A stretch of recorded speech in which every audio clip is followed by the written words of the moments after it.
All right. Hello, everybody. We're checking mics.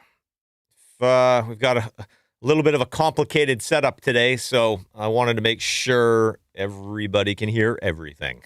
So we're going to do a little bit of a mic check here. Make sure you guys are hearing everything. So we're going to do a little bit of a... Okay, good. That's one thing I can hear. You can hear me. Okay, great. We're going to check our Pro Tools feeds.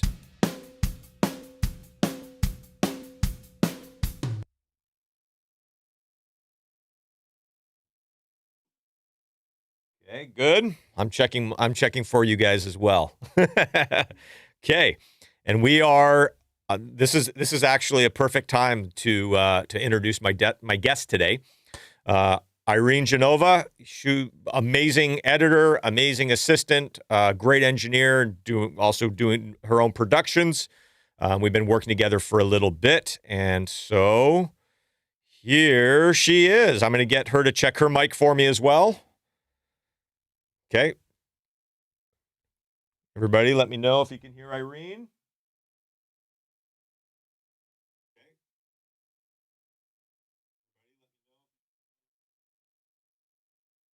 No. Nope, not coming in yet, right? Hang on, guys. Hang on. See, I told you this is going to be a little bit of a different setup today. So here we go. Hang on. Monitor and output. Okay. Okay, try now. Check. 1, 2, 1, 2. Can you hear me now? Hello. Can you hear me? Check. 1, 2, 1, 2. Okay, good. I got that. Yep. Okay. Hang on one second. We're going to switch back. Can you play your audio for me, Irene? Yep. Your audio for me, Irene? Still nothing. Hang on, everybody.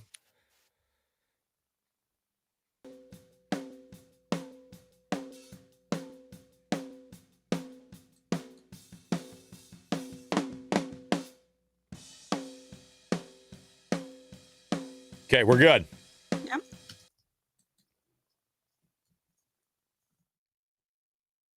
Okay, let's start over. Yeah, let's do it. Everybody, welcome. Thanks for doing all our system checks with us. It takes a second to get this all set up, and I know everybody expects engineers to know how to work every little piece of technology in the world. I still get calls from my mom wanting to know why, her VCR is flashing zeros, But, OBS is a whole other beast, and I'm still kind of figuring it out. And if everything just worked like Pro Tools, I think I'd be all right. I know that one really well, but all the other ones sometimes can be a little crazy. So, anyways, Irene, welcome. Well, thank you. Thank you for having me today. Of course. We've been talking internally, and just a little bit of background, as I mentioned. We've been working together about a year. Yeah, a little more than a year, I think, but yeah, more or less. Yep, a little more than a year. Irene's taken over the task that I never thought anybody would ever be able to take over, and doing my mix setups for me, where I can just like sit down and start mixing. I don't have to spend 3 hours sifting through some crazy session with a bunch of, what did you just tell me about the mix setup? It has 7 parallel buses and 55 routing outputs for routing madness. Routing madness. And so that can really drain a guy like myself to when I sit down to mix, I'm like, I don't want to look at this session ever again. So Irene has done an amazing job over the last year of getting me to that point where it's like I can sit down and start mixing. And I appreciate that. So thank you so much. Thank you again for having me. Yeah. Of course.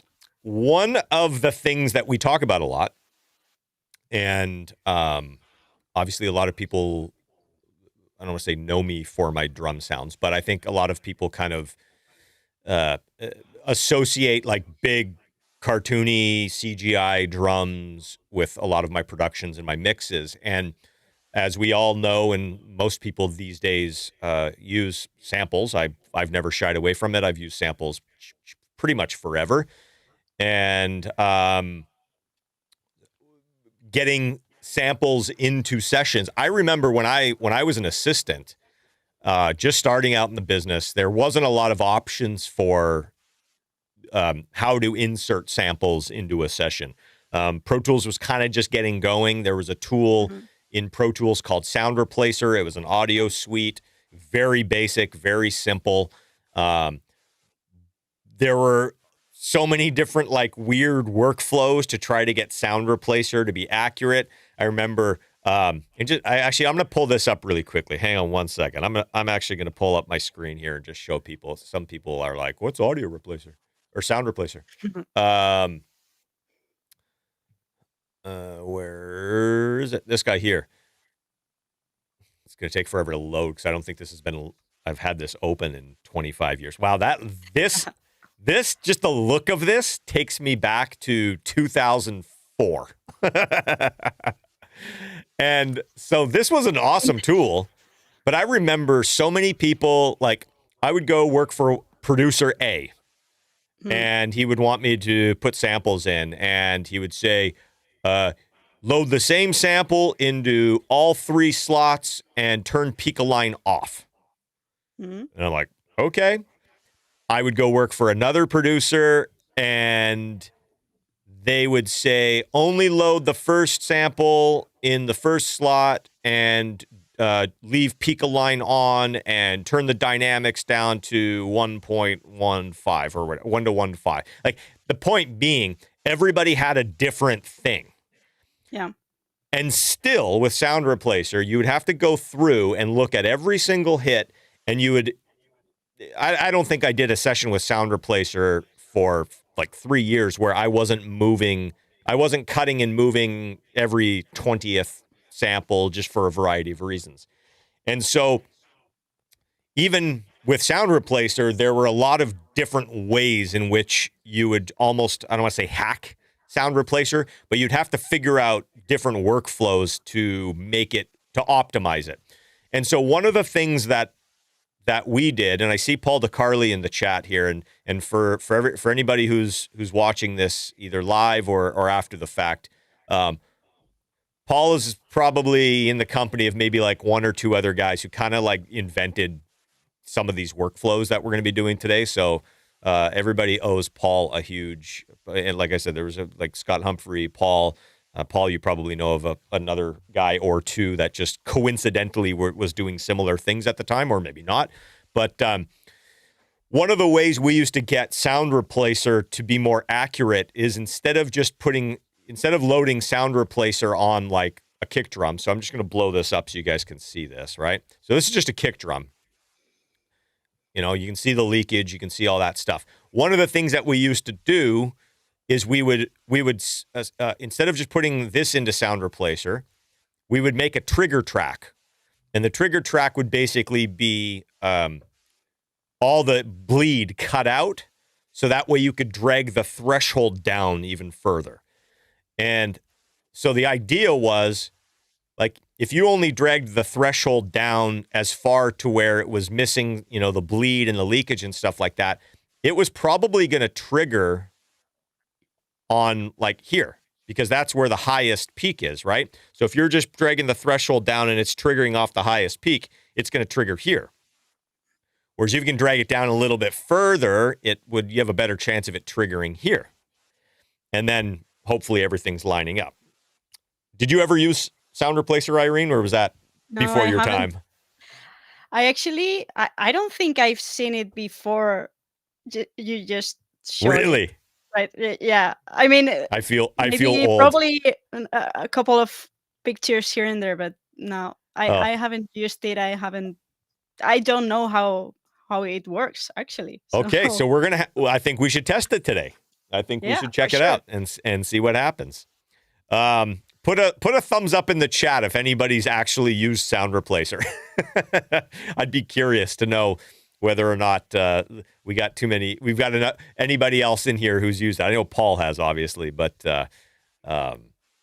so basically what you would do is you would load a sample. You'd analyze your track or your audio file or whatever, I mean, your selection. Paul, thumbs down, Paul. 4 thumbs down.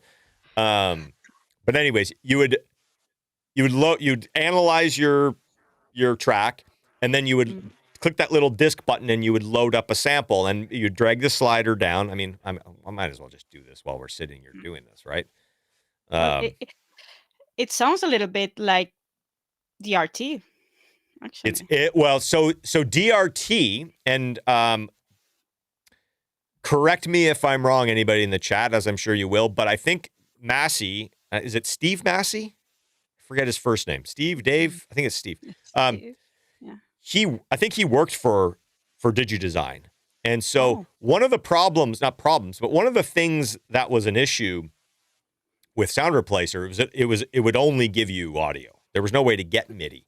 And so I think the idea behind DRT was Sound Replacer, but it would spit out MIDI instead. So anyways, here's kind of what you would do. I'm just going to create, I'm going to duplicate this track really quickly with no audio or any of this stuff here. Don't need an insert. Okay, perfect. All right, so this is going to be, let's just go through this. This is fun. Sound Replacer. All right, so what you do, this is your kick track, right? Got to remember how to use this. Analyze. And then you could kind of zoom in and zoom out and all that stuff. Or there you go. Okay. So now what you do is you drag this down. And actually, you can see, wow, let's see if I can zoom in. I don't even remember how to use this. Okay, watch one of those yellow lines change positionings as you, see the very first one? I don't know if you guys can see that. As I drag it down lower, it moves to the left. Right there. I don't know if you guys can see that or not, and I can't blow this up because it's old as dirt. But anyways, what you would do is you would load up a sample, and so let's just load this up really quickly. I'll go to here. I'm going to load up a square wave sample that we've been working with just to see how it works. And basically, you bring this down as low as you can go without triggering all the other crap that you don't want, right? All right, so let's do that. And then you can select your dynamics if you want. I usually leave them alone. You can select peak align, so it aligns the peaks, or you can align the beginnings of the sample. And like I said, I don't know a lot. Like, there wasn't a consensus as to which one was better. But anyways, we'll take peak align off. And then what you do is you pick your track that you want to go to. So we're going to pick the Sound Replacer one. And then you hit render. And so now, let me scroll this up here. I'm going to turn my grid lines off. So now it went and put in, here, this is perfect. It went and put in a sample, and this is just a square wave sample, everywhere where it had one of those yellow lines. Okay, so look at where this starts. It's not the ideal. Okay, I would say, yeah. Correct. But now let's go look at a different one. That's better, right? So the only thing worse than a sample not lining up to the kick for the whole track is a sample that moves its position throughout the track. Yeah. Because this, if this wasn't a square wave, if this was a kick drum sample, this would sound really good because it would be starting right there and my phase would be accurate. It would be consistent, right? But this would be 180 degrees out of phase with the next sample or relative to my mix, right? So this one would have no bottom end. This one would sound awesome. And if we just tab through and watch how this thing moves.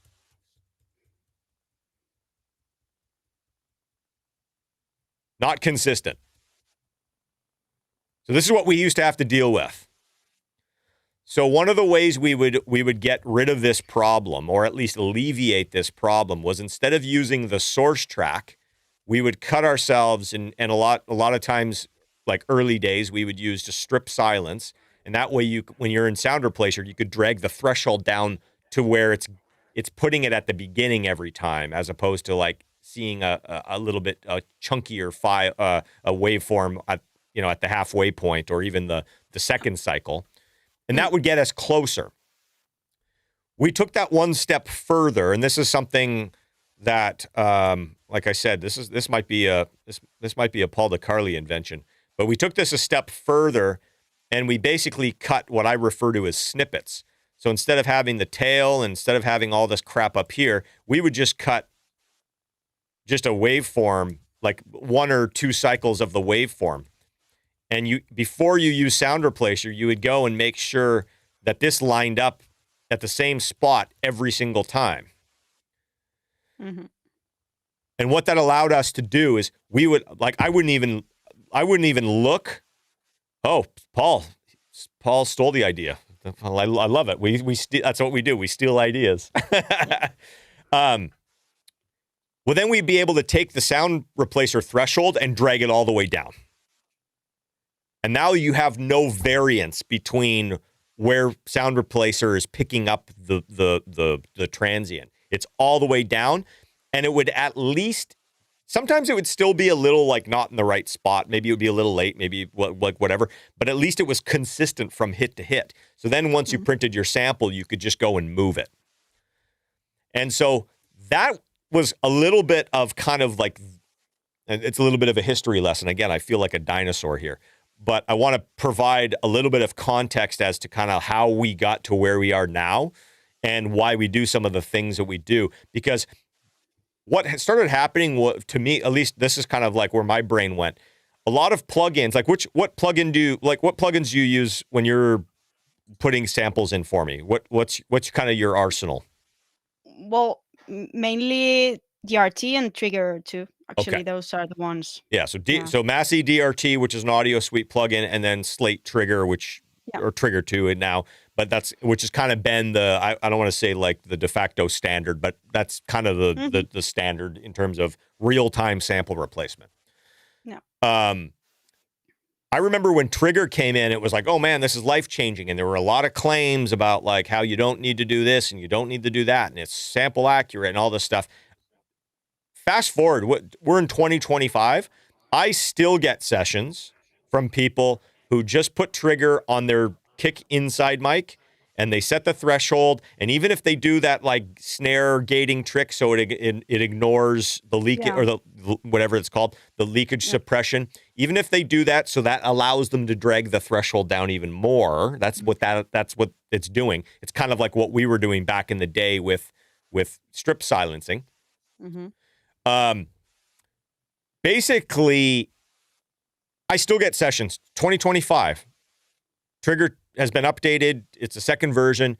It's still not consistent. And so, again, we go through the process of kind of like, how do we make it reliably consistent every time? Which leads us to this video. And we started having this conversation, last week or the week before, offline. Yeah. And I said, hey, this would be a great live stream. Let's do this live.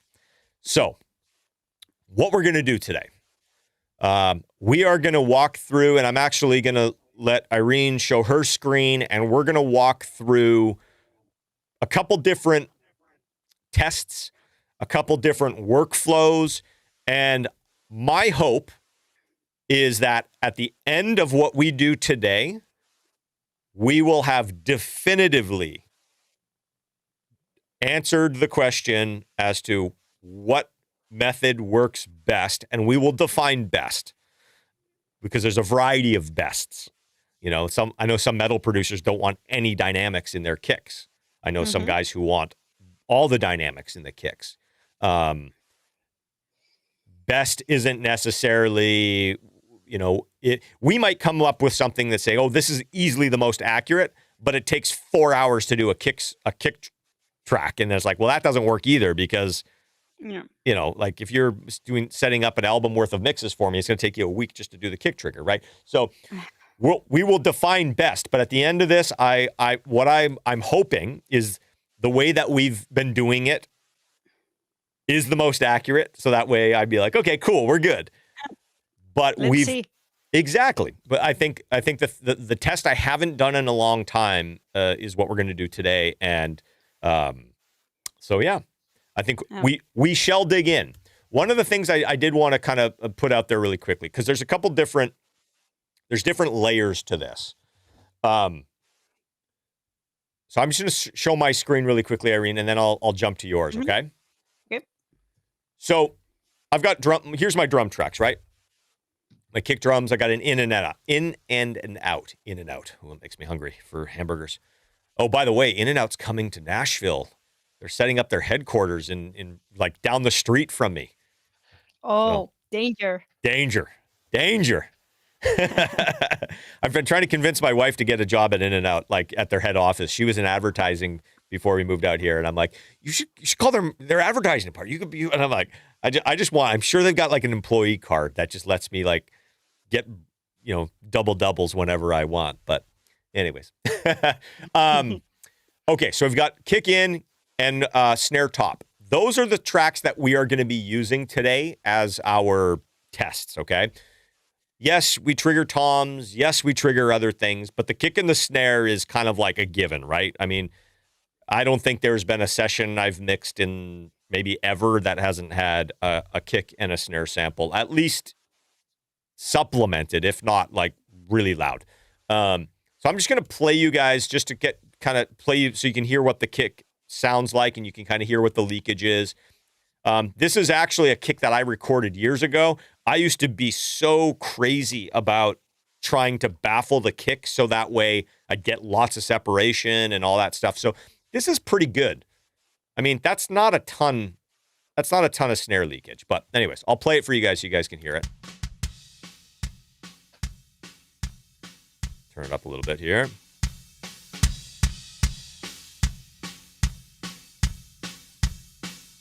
And it's got a nice attack on it, I will say. Like, that's got a pretty sharp attack. Maybe not all the kicks that you guys run into or that we get from other people are going to be that clean on the front end. But, like I said, before it was so easy to sound replace stuff and sample replace in real time, I would be just absolutely fanatical with trying to like baffle stuff and trying to get the kick drum sounding almost like a sample right away. So here's the snare top.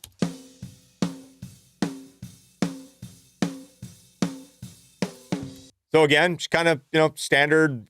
That's a pretty, I might have had some sort of like guard on that.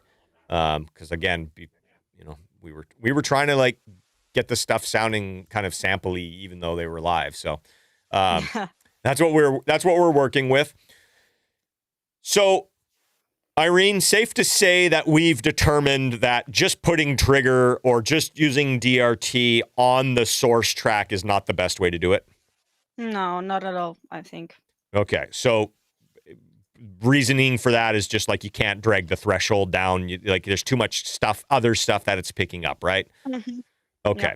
So that led us, and when I say us, our community of engineers and editors and producers, that led us to using what we will now refer to as trigger tracks. That's what I call them. In my session, they're labeled TRIG, trig for short. So I have a K trig, an S trig, T1 trig, T2 trig, whatever, right? Not to be confused with the plugin named trigger. So maybe moving forward, we'll refer to the plugin as slate trigger. So that way, when I say a trigger, we're not too confused, because I know that's been confusing when I've tried to teach this in the past. There are multiple ways of deriving a trigger from the source track, right? I showed you earlier, you could use strip silence in ProTools. I'm not sure what other DAWs have, but there's a it's not a plugin. It's actually in the edit window. It's called Strip Silence. And basically what it lets you do, it's almost like a gate.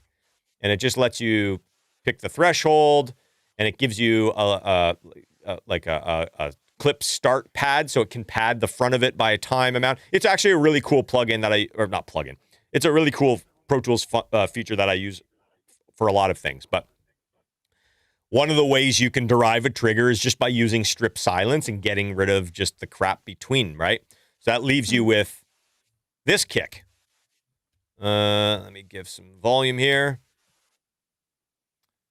Why am I not hearing this? Oh, I got trigger on it. Slate trigger.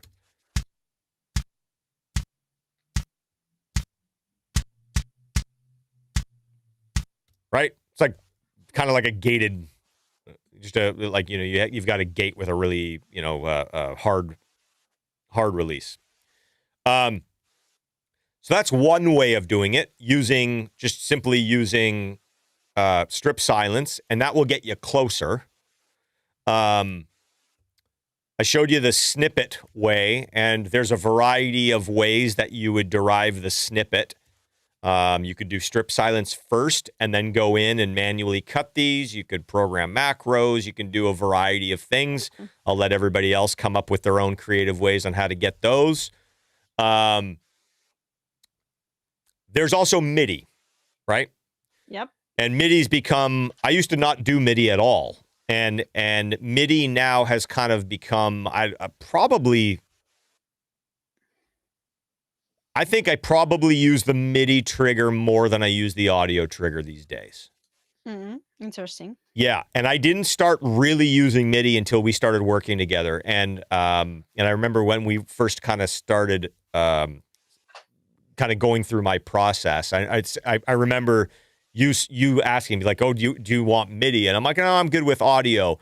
And I don't know if you're kind of like, "Well, I'll just do MIDI just in case," or I don't know if you convinced me or if you just did it. I can't remember how. Yeah, I think it was just a matter of trying your thing, then trying my thing, and for the sake of workflow, like I told you, look, if my method works for you, for me it's the best because I already do it and I'm quick and I know it works. So if it works for you, that's perfect. You're like, old man, I know what works best. No, again, for me, my philosophy with all this is as long as it's good enough for the producer. For me, my number one thing, it's workflow. Yeah. So the thing that I can do the most consistently and quick, knowing that it is 100% or at least close to 100% good and accurate, then that's the way that I'm gonna do it. Yep. And there's something to be said for workflow. Like I said, like earlier, we could spend 3 hours on a kick track and making sure, and we go and just like fine tuning everything.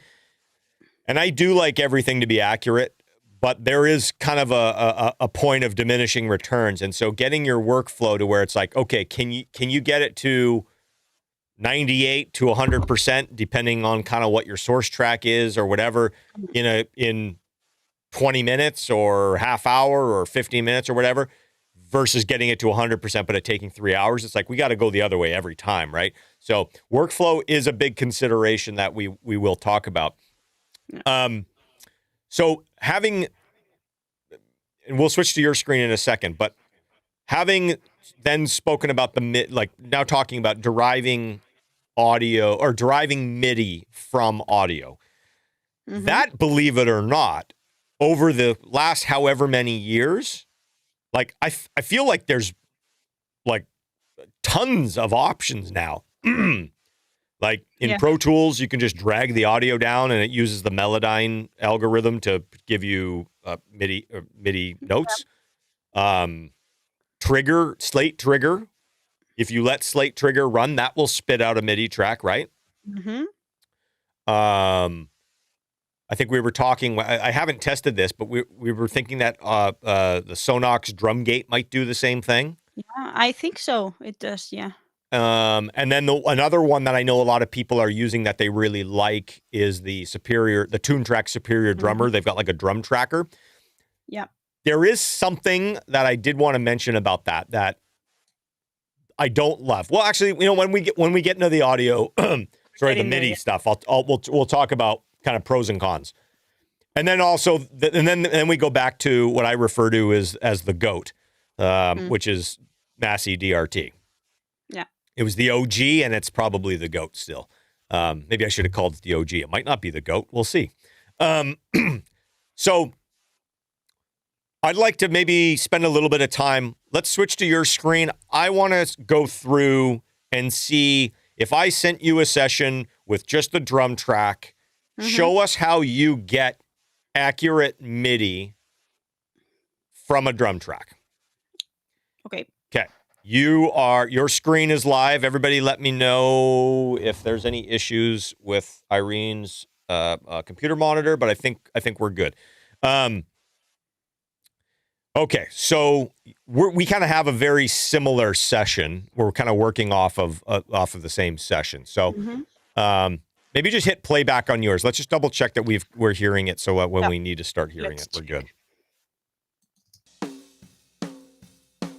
Are you hearing that? I got it. Okay. Okay. All right. So you've got the same session. I gave you the drums. Yeah. We're gonna go set this up to mix. Ignore all that dinosaur stuff that I did at the audio at the bottom there, and just let's walk through your way of doing it now, and then let's maybe look at a couple different options and talk about what variables we can test to make sure that we're using the right thing and make sure that we're getting the most accurate triggers we can. Okay. So I already did that here. So I have the kick and the snare MIDI and some Keyspikes too here. Yep. So then we can have a look at the whole tracks. Really quickly, explain to me what a Keyspike is. Okay, so a Keyspike is basically like for example, that square wave that you showed before. It's just a little sound that lasts very, very little. Okay. That you use to trigger other stuff, and it works very well because it's always the same and it's super concise and just like the square wave, or you can use like a rim from a snare or like a click track from ProTools. You can print that in an audio track, and then you can have that as your tick or your Keyspike. Cool. And when we get into Keyspikes, one of the things that, again, I just the rabbit holes that we can go down. Yeah.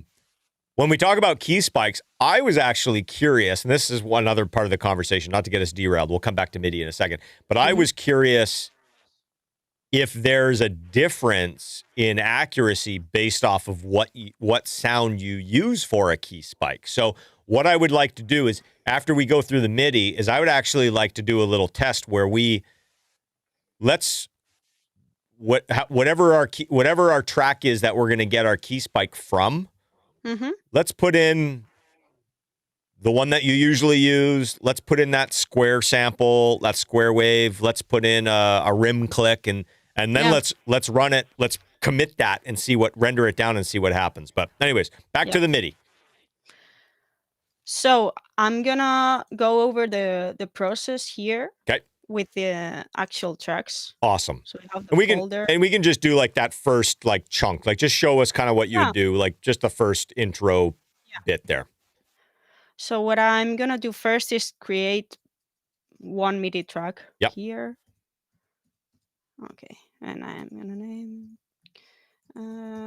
kick MIDI like that. Okay, so I have it there. Okay.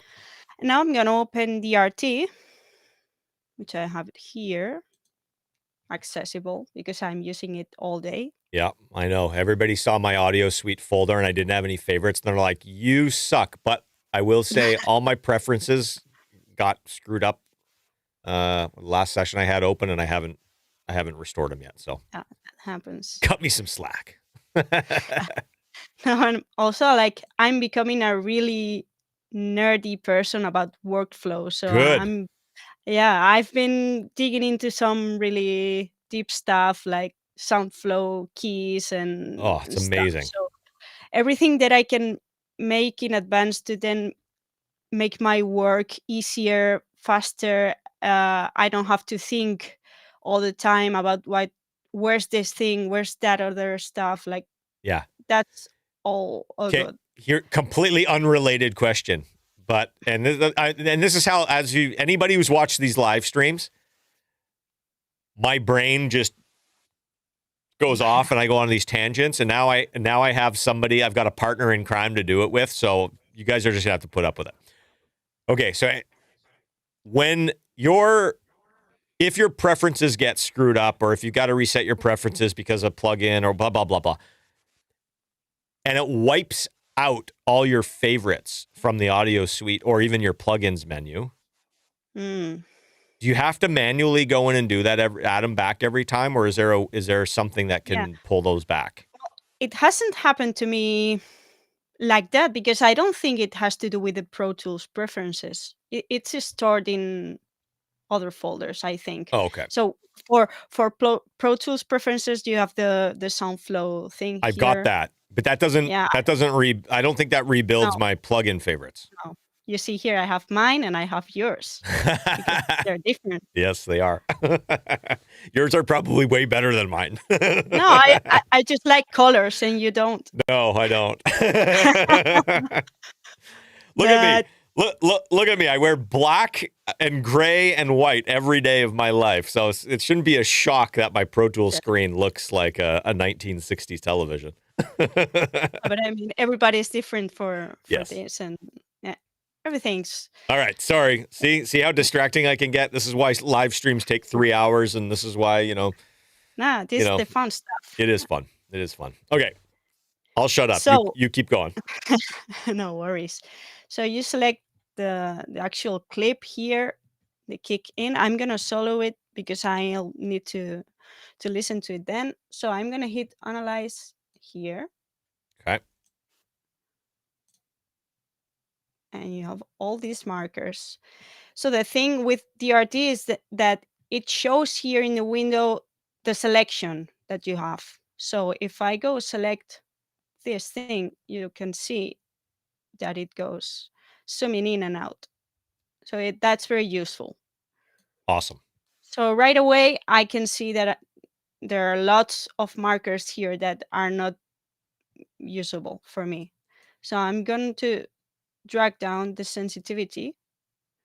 And so that's like how sensitive the kind of the detection algorithm is, right? Yeah. Yeah. So right there. You're right. This does look like a modern version of Sound Replacer. Yeah, it does. You have also the loudness here. So what I usually do is go over the whole track, and I'm going to try to find different dynamics and different kind of waveforms so that I make sure that when I get this MIDI out, it's going to be like almost 100% just kicks. Yeah. So I'm going here, and then with the loudness fader here. Do you ever use the like? I think I should pull it up here. Do you ever use it's got like a thing where you can like highlight a kick and it like learns the shape of it? I haven't used that. Yeah, I don't know.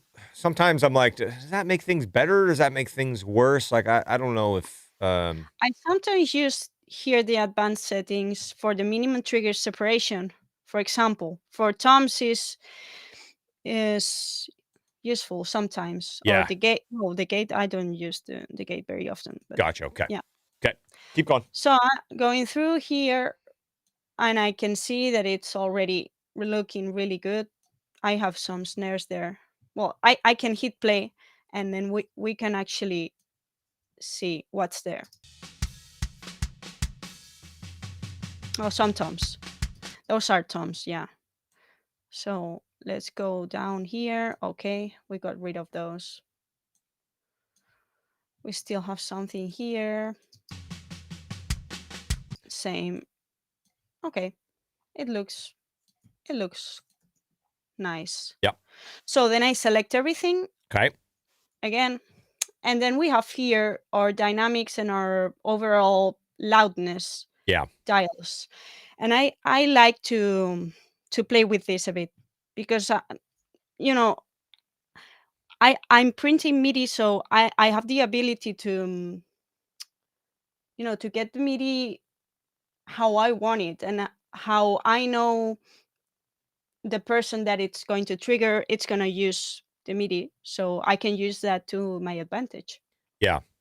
So I want, like, the loudest kick here, I want it to be close to the top, which would be 127 Yep. velocity. Yep. So we could do And it as like this. as you hit, kind of like the way MIDI works in Pro Tools, as you're dragging that slider up and you hit 127, if you keep pushing up, it starts Yeah. almost like minimizing the dynamics, right? Mhm. And Yeah, I will say one thing really quickly. Sorry to interrupt, Irene. One thing I will say really quickly, like just seeing that, and I think we talked about this when we first started working together. Personally, I like my starting point with triggering or triggers, whether it be MIDI or audio or whatever. My starting point is I like the dynamics to be very close to the actual live kick, because it's really easy for me in all of the different programs to get rid of the dynamics, but it's not as easy if you don't build them in to then have to somehow like go in and tweak that, right? So that being said, seeing how dynamic that is, if I could have, and this drummer is a great drummer. I remember working with him. He was a great drummer. But if we could go in and quote unquote design a drummer, we would probably have those kicks a little bit more even. Yeah. Yeah. And that's what I do. Yeah. But we can actually, because here, like, you can't really see well, like, the velocities. So what I'm gonna do actually is I'm gonna get this MIDI out of here like this, and you have here the MIDI drag and drop. Yep. So I can just drop it here. Okay, and I'm gonna duplicate this track for a moment, so we don't have anything. Okay, and now I'm gonna select this again, and I'm gonna tweak the dynamics a little bit. Just how I used to do it, like this, just a little bit. Yep. And then I have to get it up again, because when you force the dynamics to be less dynamic, it goes down. Yeah. So just a little bit like that, and then up like this. Yep. Would be like something I would do for you, for example. So it's keeping the dynamics. It's kind of, it's making the dynamic range. It's kind of compressing it a little bit. It's not making it as dynamic, but it still is. There is still some dynamics, and then you're bringing it up relative to the overall volume. Exactly. Yeah. Cool. That's it. That's it. So I'm gonna drop it here in the other track, and we can see now the difference in dynamics. Here we have the velocities. Yeah. I'm gonna hide this for a moment. So on this, I'm gonna make them the exact height, same. Okay, like this. And if I take this and make it really small, like this, and like this. Okay. So, for example, this kick, 87, this is 97. Yeah. So it's a little difference, but I think it makes sense, because when you are triggering samples, you want some consistency. Yeah. You want to give you extra consistency over the live drummer. So I think that's a good thing to do. But again, every mixer, every producer is different. So would you say, and not that there's a right or a wrong, but would you say, because you work with a lot of like really great producers doing amazing work that probably a lot of people in the chat are hearing every day. Would you say most people are kind of are almost getting rid of dynamics rather than kind of leaving it kind of like that, maybe like that top track? Or is it kind of just, does it vary? Is it all over the place? for the people that I've worked for, actually, they're very, very close to you in philosophy. Because if I give them something that it's no dynamics, they can do anything about that. But it's really easy to make the trigger less dynamic after the fact. Yeah. Okay. So yeah. And I think also like the people that I work for usually go for some kind of natural sound, even if there are one shots. Yeah. You want to get some human feeling there. It's it's a balance. Yeah, and like you said, it's really easy. Like if you made if you set up a session for me and you gave me either one of those MIDI files, and there was a section where I'm like, I just want this pinned, like I just want this whatever, right? Or just even if it's not fast, even if it's like 4 on the floor, like I just want it the same every time. That takes me 2 seconds. Mm-hmm. Whereas if I have that and I'm like, I need to go and like, it's almost like when I'm drum programming. When I'm programming drums and I'm trying to make them sound realistic, I spend an hour like hand moving all the velocities, like being like, no, that one, if I bring that one down and okay, there, that's the one. Like that takes a long time. So it's really easy to go, I guess I'm beating a dead horse, but I want people to understand because I don't see this a lot. I see a lot of people doing the opposite. I see a lot of people being like, oh, just no dynamics. And I'm like, no. Just because you're using a one shot doesn't mean to get rid of the dynamics. I mean, it's a sound. But it is a sound. But to get there is so easy. To get back is not. So like, why not? If you're as a starting point, having dynamics, in my opinion, is superior because it takes me one MIDI command to set all velocities or even just to shrink the dynamic range. That's super easy for me. But to expand it and to give myself some dynamics that aren't random, that actually follow the kick drum, I don't even know I don't know how I would do that without making a new trigger. Like, no, you can. I mean, you can randomize, and I've gotten to a point where I know how to maybe do it and make it sound like it's the real thing. Yeah. With randomizing, you have these ranges where okay, most samples will sound natural if you go from 100 velocity to 120 and then you randomize in that area. It's gonna sound okay, but it's not the same thing. Yeah. So why go all the way there if you can have this, and then if you want no dynamics, you select everything, go up, done. I know, it's so easy. But look, if I want to go down now I have no dynamics. I know. Destroyed. Yeah, I agree. Okay, continue. I'll let you continue there. I wanted to highlight a few points there because, like I said, I still get, I still have conversations. I still see sessions. I still have talked to people, and there still seems to be kind of like, oh well, you're using a one shot. You don't need dynamics. And I'm like, if you needed dynamics, you wouldn't be using a one shot. Or I'm like, no. But anyways, okay, go on. So I'm gonna delete this one because we don't need two of the same thing. Okay. So you were just keeping that first track just so we have something to see the difference between. Yeah. I was actually, for a second there, I was thinking, and I'm like, oh, this is a clever way to like kind of just workflow. Mm-hmm. I was thinking that you were just going to cut in that middle section from the second one up into the first one. This one? Yeah. Mm. That's where I thought you were going with that. because just getting that middle section, because that seemed to be a little bit less kind of consistent.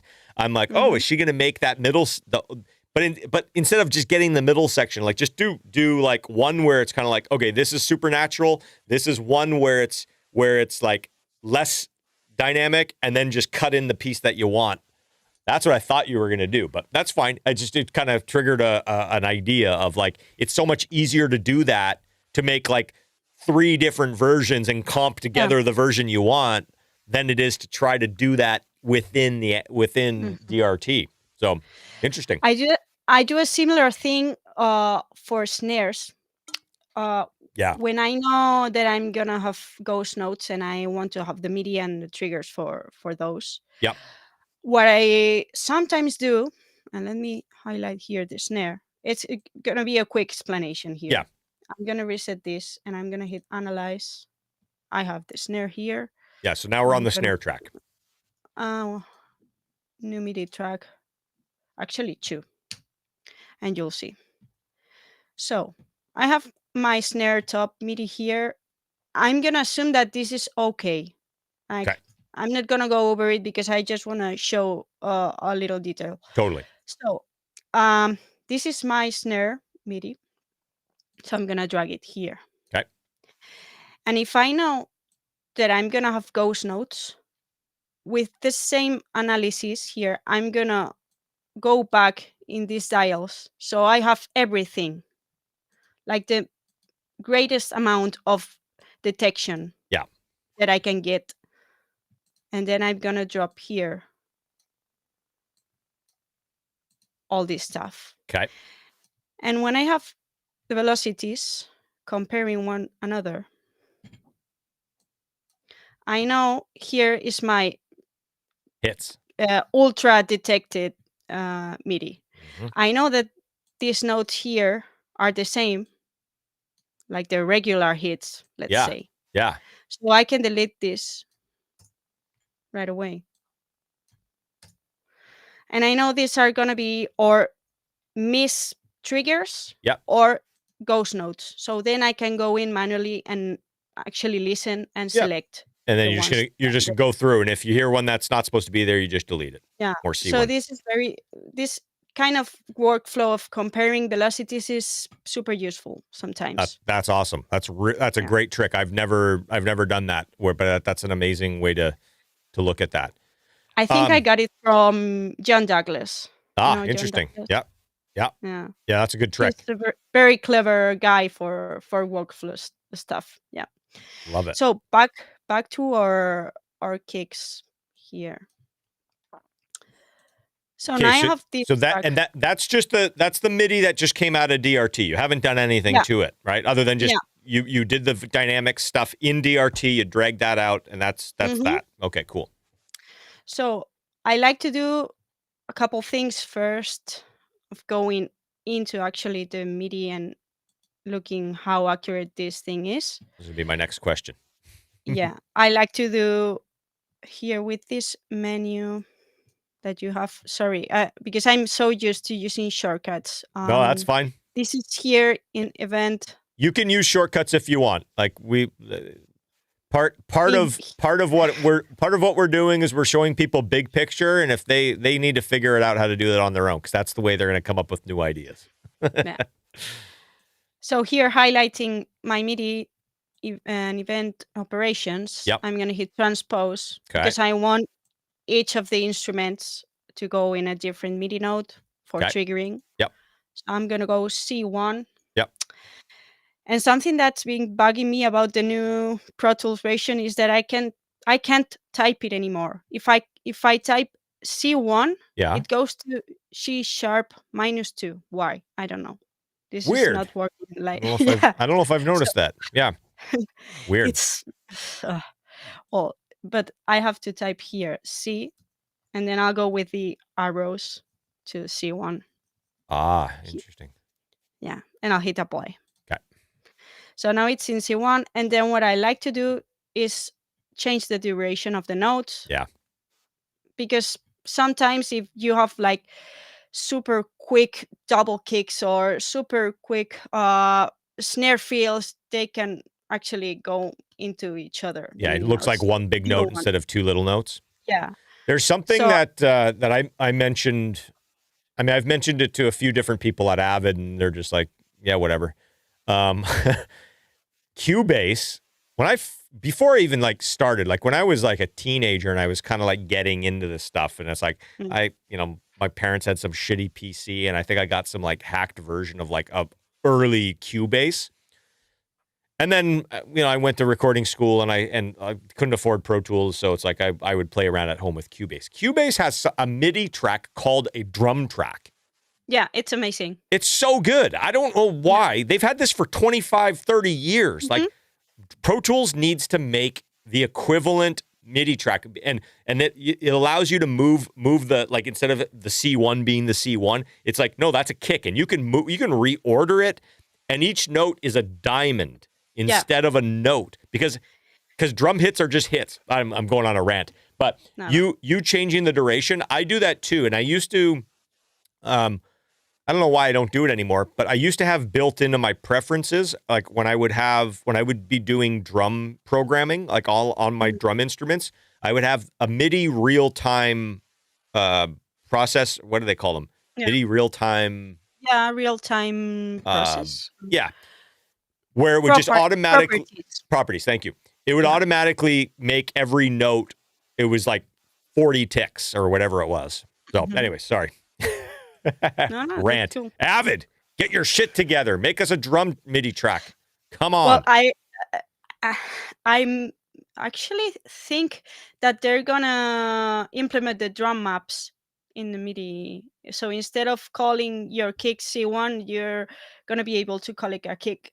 I know, but go a step further. Just make us a drum track. Just copy Cubase. Yeah. Anyways. Whatever. Go on. So, yeah. I'm going to set here to 10 because that's what I'm used to. Yep. 20 will work too. Like, as long as you don't see the notes going over each other. Yeah, it's got to be super short. Yeah. Yeah, exactly. You don't need more than this. Yeah. So, this is now prepared for me to go in. I'm going to hide the velocities. Okay. And here, I go to this view when it shows the notes. And here I have to get this tap to transient so that I can go quickly. Okay. So what I like to do is get in the track this height. So you only see this lane, because if you are higher than this, it's a lot to look at. Yeah. So I like it to do it like this. And so if you shrink it all the way, it will just show you whatever the single note is, right? Yeah. You can also go here. Single note. And select the single note. Yeah. But I'm just using a key command, so this works. And then, because I'm very nerdy about all this stuff, I always use the same thumb levels when I go look into this stuff. So you have a zoom level preset already done? Not exactly a preset, because you can't keep some presets between sessions. But I store it here. So for kicks, for example, I'll go to this view and then I go 3 times smaller. Okay. And then I'll start here in 3, for example, and I'll make this track this height. So that's the view that I'm used to. Yep. And then once I'm here, I'm gonna start going over with tap to transient and actually making sure that everything's in place. Okay. And why I do that, because I think there's no plugin that gives you 100% MIDI every time. No. So if I have to be looking for mistakes, I may as well have it like a really streamed down process to do it. Yep. So I go over every hit, but I go really quickly. Yep. And I think it comes out really. So can you just do that process maybe like for through the first intro through the first verse or something like that, just so we can see kind of how that goes? Yeah. I'm hoping a couple mistrigger. Yeah, I'll go like this, and because this is a really well recorded kick, it triggered really well. Yeah. So it's good. and we can go like this. I go super quick. You know, it's something that's interesting that I really love about the like your view settings right now is you remember like when we did the when I did the sound replacer kind of demo, Yeah. it had that one that was basically a half a cycle late, which puts it 180 degrees out of phase. Your MIDI note is exactly the length of a half a cycle of that waveform. That's true. And it makes it so obvious to me that as long as that MIDI note fills that, like, is the same kind of size and like, I know that what any sample that is, well, we'll get into the kind of the sample stuff after, but any trigger that's happening at that point is going to be in phase, or at least consistent. Like it, and I know, mean, it just lines up that way that it just looks it like, I'm like, yeah, that gives me confidence that where that MIDI note is, if a kick or whatever else gets put there, it's gonna line up with the thing above it. Yeah.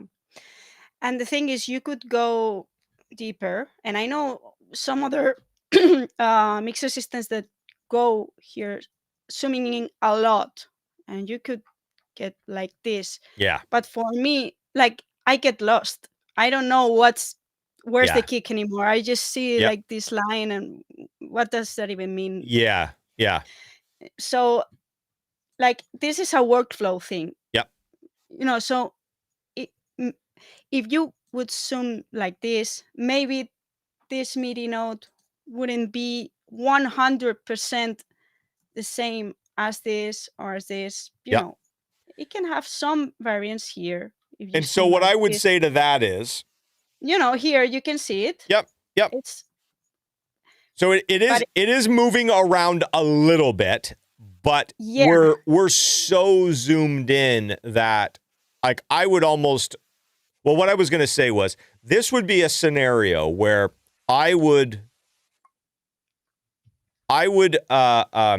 take that compromise and then apply that to the real world and say, put a sample in there and solo all the kicks and listen down. And are you hearing one having a little bit more bottom than the other and blah, blah, blah? And is the phase getting a little bit weird? And that's something I didn't mention. Like, the reason we're going through this process to check for accuracy, there's two considerations, in my opinion, at least with timing's concerned. Number one, flamming, right? Mm-hmm. You don't want, especially when you're dealing with like snare drums or kick drums and you got a lot of attack, you don't want you don't want that flam, right?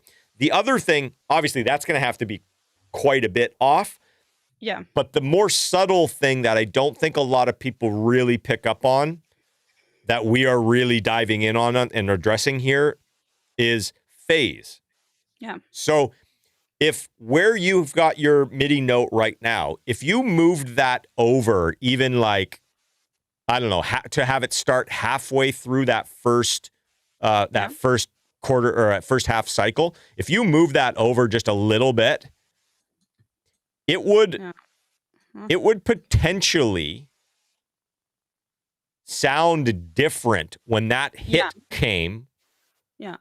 And how different? Well, it might sound a lot like that might sound different. That might have less bottom end or more bottom end, or just sound like the EQ was a little bit different than where it was before. Once you start layering samples in. In some samples, it's really noticeable. In some samples, it's not. In some songs, it's really noticeable. In some songs, it's not.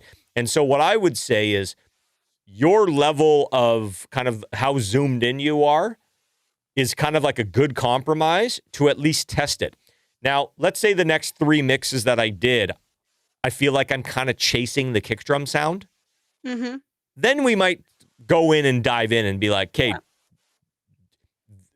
For sure. Like, I mean, I have never gotten any complaints about, hey, is your MIDI or the triggering is not really consistent. Have a look at it. If I would get those, I then go, okay, then I need to zoom in more, because you go one level in. Yeah. This and this is important. Okay, then I'll do it. Yeah. But I haven't had that problem. Totally. And I guess, so the point of that I'm trying to tell the audience is you have to figure out where your threshold is. Mm-hmm.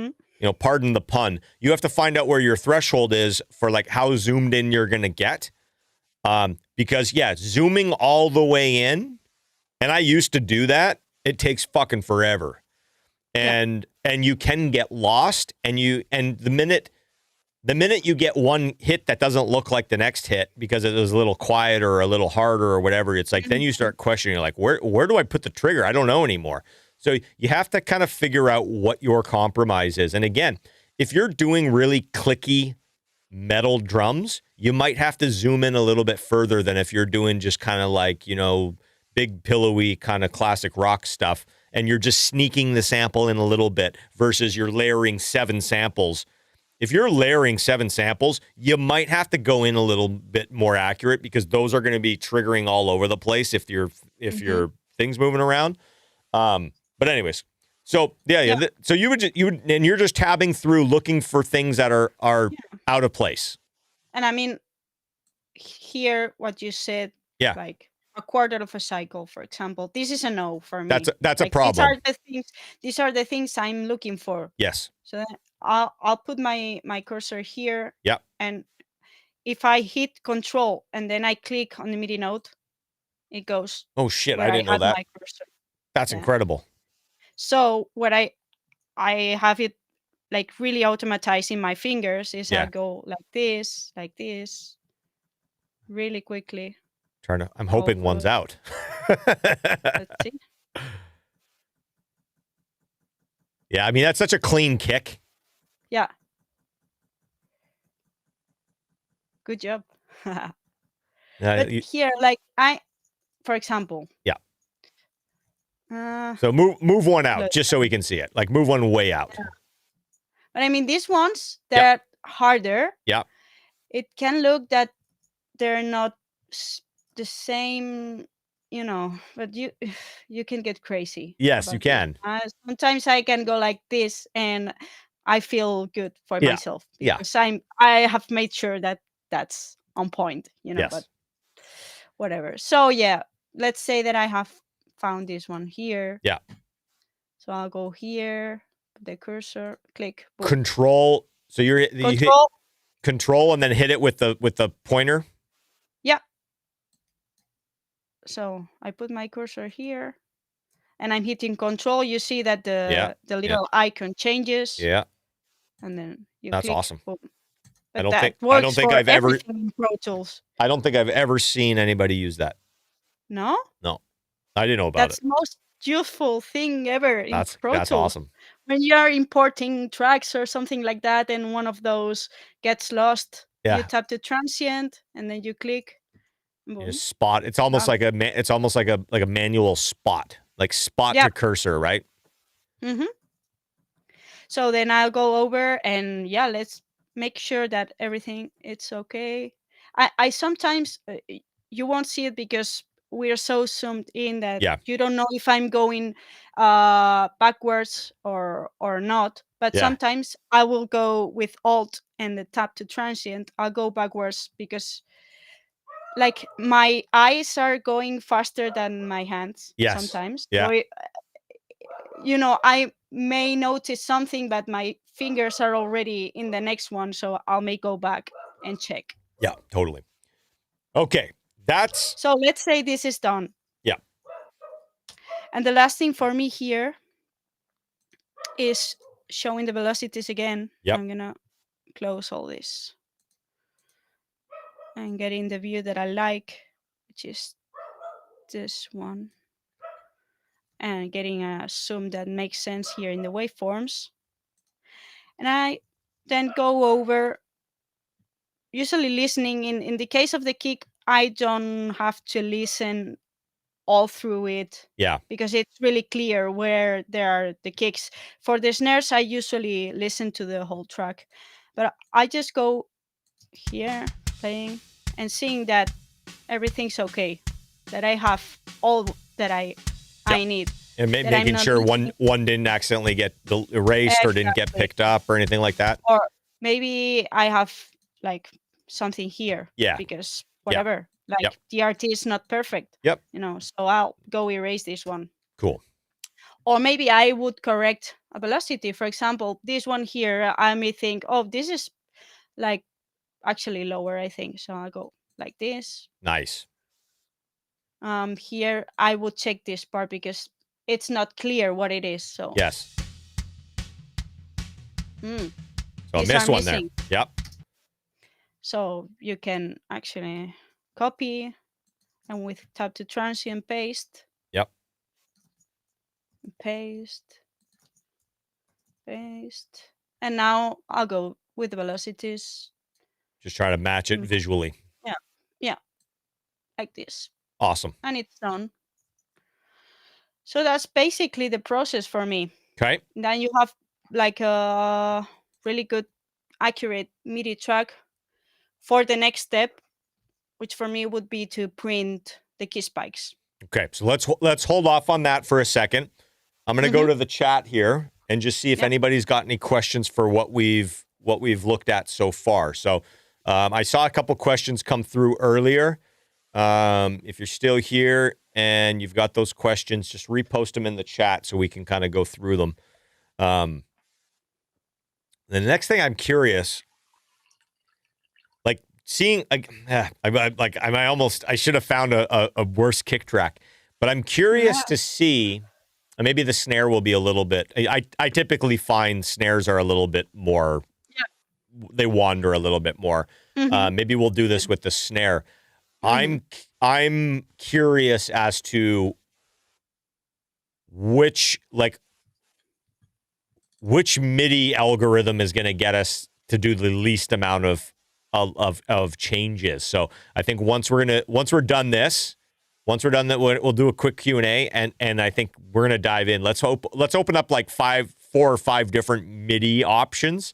Obviously, we see DRT is pretty damn accurate when it comes to the when it comes to that kick drum. Let's work on the snare, and we'll do a DRT with no correction. You just do your thing, and then we'll do the Melodyne, and we'll do the trigger. Like, let's just do them all, and then let's zoom in and look at them, because I'm curious. Is there one that's better than the rest, or are they all the same? Like, I'm really curious about that. So, we've got a question here. How many samples is too far off? Okay, so this is kind of what we were just talking about. Like, that's, I don't want to say it's in the eye of the beholder, but it kind of is. I would say it's a little bit of trial and error, but what Irene has found is when you kind of go into sample level and then you kind of zoom out 3 levels, if it's lining up visually, you're probably pretty good. I would probably tend to agree with that. What I find is it's almost it's a little bit dependent on what you're triggering, but I find if as long as the attacks aren't flamming and as long as the phase isn't shifting, it's okay. And it's kind of like, so you got to have to figure out like what that means to you. I know with a lot of the kick and snare samples that I use, a lot of them have a lot of attack on them, and some of the kick drums have a lot of bottom end in them. So my sessions might be a little, and I, as you all know, I mix with samples loud. So that might be, having to be more accurate might be a bigger thing for me than, say, somebody else. But like I would say get your workflow to where you're like, okay, I'm confident, and then test it, and then listen, and be like, okay, am I hearing the bottom end of the kick drum change? Am I hearing flams in the snare drum? Or am I seeing things like? You should never hear, like, if you do it the way that we just saw Irene do it, you should never get a flam. You should only be hearing, if at the most, if anything, and I don't think you probably would. If anything, you'd be like, these 2 hits don't sound the same when I mix them in with the rest of the kit. And the only explanation for that is the phase is just shifting a little bit. But again, we were so zoomed in there, and they were so lined up that, yeah, maybe you're 4 samples off. You're not going to hear that. I mean, if you go, Yeah, like what is that? this is the most zoomed in that I can Okay. get. So Okay. can So you switch to samples? yeah, that's what I was gonna do. So if I switch to samples Yeah. here, okay, Yeah. and then let's say I'm gonna drag this. This is one sample. One sample. Actually, this is not one sample. And here's the discussion that goes between Yes. what's best. MIDI can't go between samples. Or MIDI can't do samples. Yeah, MIDI is based on ticks. What if you changed the little timer, the little time thing over on the MIDI track to samples? You can't. There is in the audio tracks. You can see it here, but there's no option to change it in MIDI because MIDI is based off the tempo of the song. Do me a favor, blow that track up a little bit. I think you can. I'm just looking in mine. Yeah, you can, but I don't know if that's. Yeah, I don't know if that's just a visual thing. Oh yeah, you can. Does it give you a finer resolution? Yeah. Okay, so let's put that back to where it was. Leave it in samples. Let's put that back to where it was. Have you seen it moving? Yeah. Like I have it in ticks here. Yeah. If I go to samples and then I move it, it's like 3 samples. One tick. Yeah. Okay. Because I looked it up before we had this live stream because I was very curious, and let me actually look for it here. Well, while you're looking for that, I will say this, and something that we're going to talk about probably a little bit towards the end.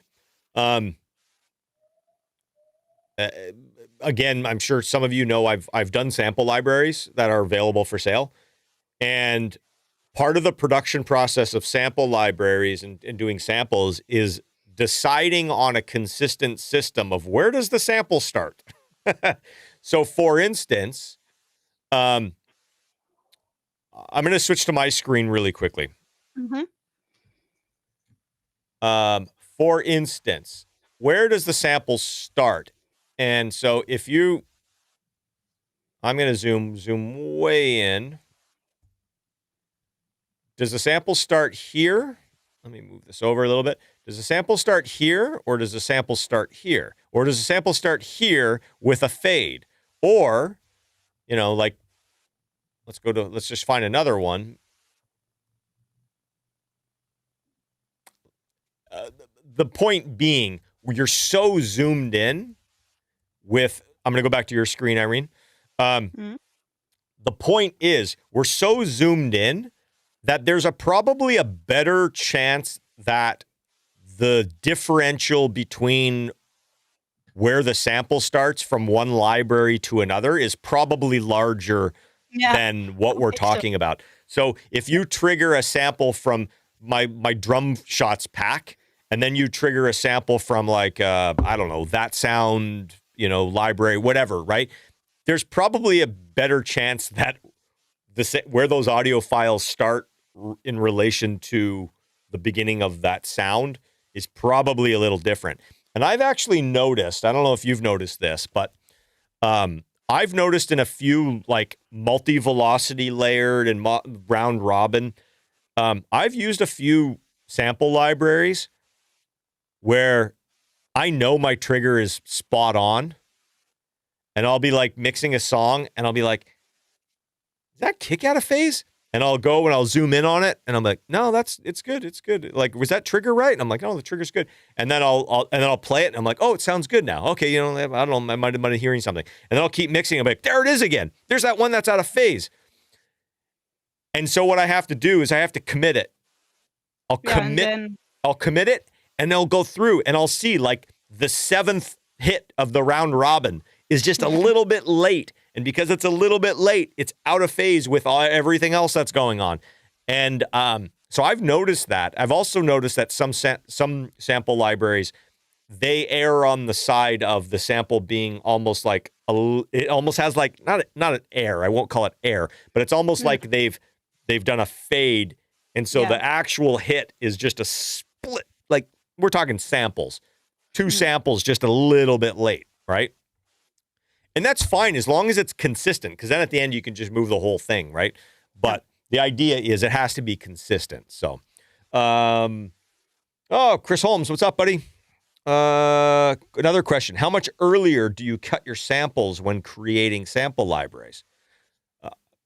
Again, like I feel like everybody's got a different thing, and I feel like it also kind of depends on like how sharp is your attack. If there's a really clearly defined attack, like I would say on this kick drum, it seems very obvious to me where we would cut this. But I don't know. I think different companies probably have different ways of doing it. I know my sample libraries, I cut very close to the front. And the other thing that I'll do is if there is one that's a little bit, let's say like less dynamic, or let's say it's like a lower volume, so the attack isn't as clearly defined, I will almost kind of, I'll kind of zoom it in vertically so that it looks a little bit more like it, and that's where I'll make it. So that way it's consistently that way. So somebody's asking a question. Why don't you navigate through the track inside Massey DRT to fix the inaccurate triggers rather than doing it on the way that you do it, which is in the MIDI after the fact? I know my answer for that, but I want to hear your answer. Well, my answer is that when I started doing this process, I wasn't using DRT. Okay. I was using trigger, and you can't do that in trigger. Okay. So I'm used to do it like this, but yeah, maybe that's a thing that I have to look into a little bit. Well, I will say this, this isn't specific to DRT. This is specific to it's not specific. This is like a big picture thing. I think there are very few, we'll call them windows, plugins, windows, whatever, editors within plugins. There are very few within Pro Tools that operate as efficiently as the Pro Tools edit window. So I would argue that there isn't any way to operate as efficiently within that DRT window as you could do in MIDI. I mean, for me personally, now that I'm thinking about it, just the thing that I was showing you where I place the cursor here, let's say this is here, place the cursor here, hit Control, and then up, and then the note goes in the place that I want it to be.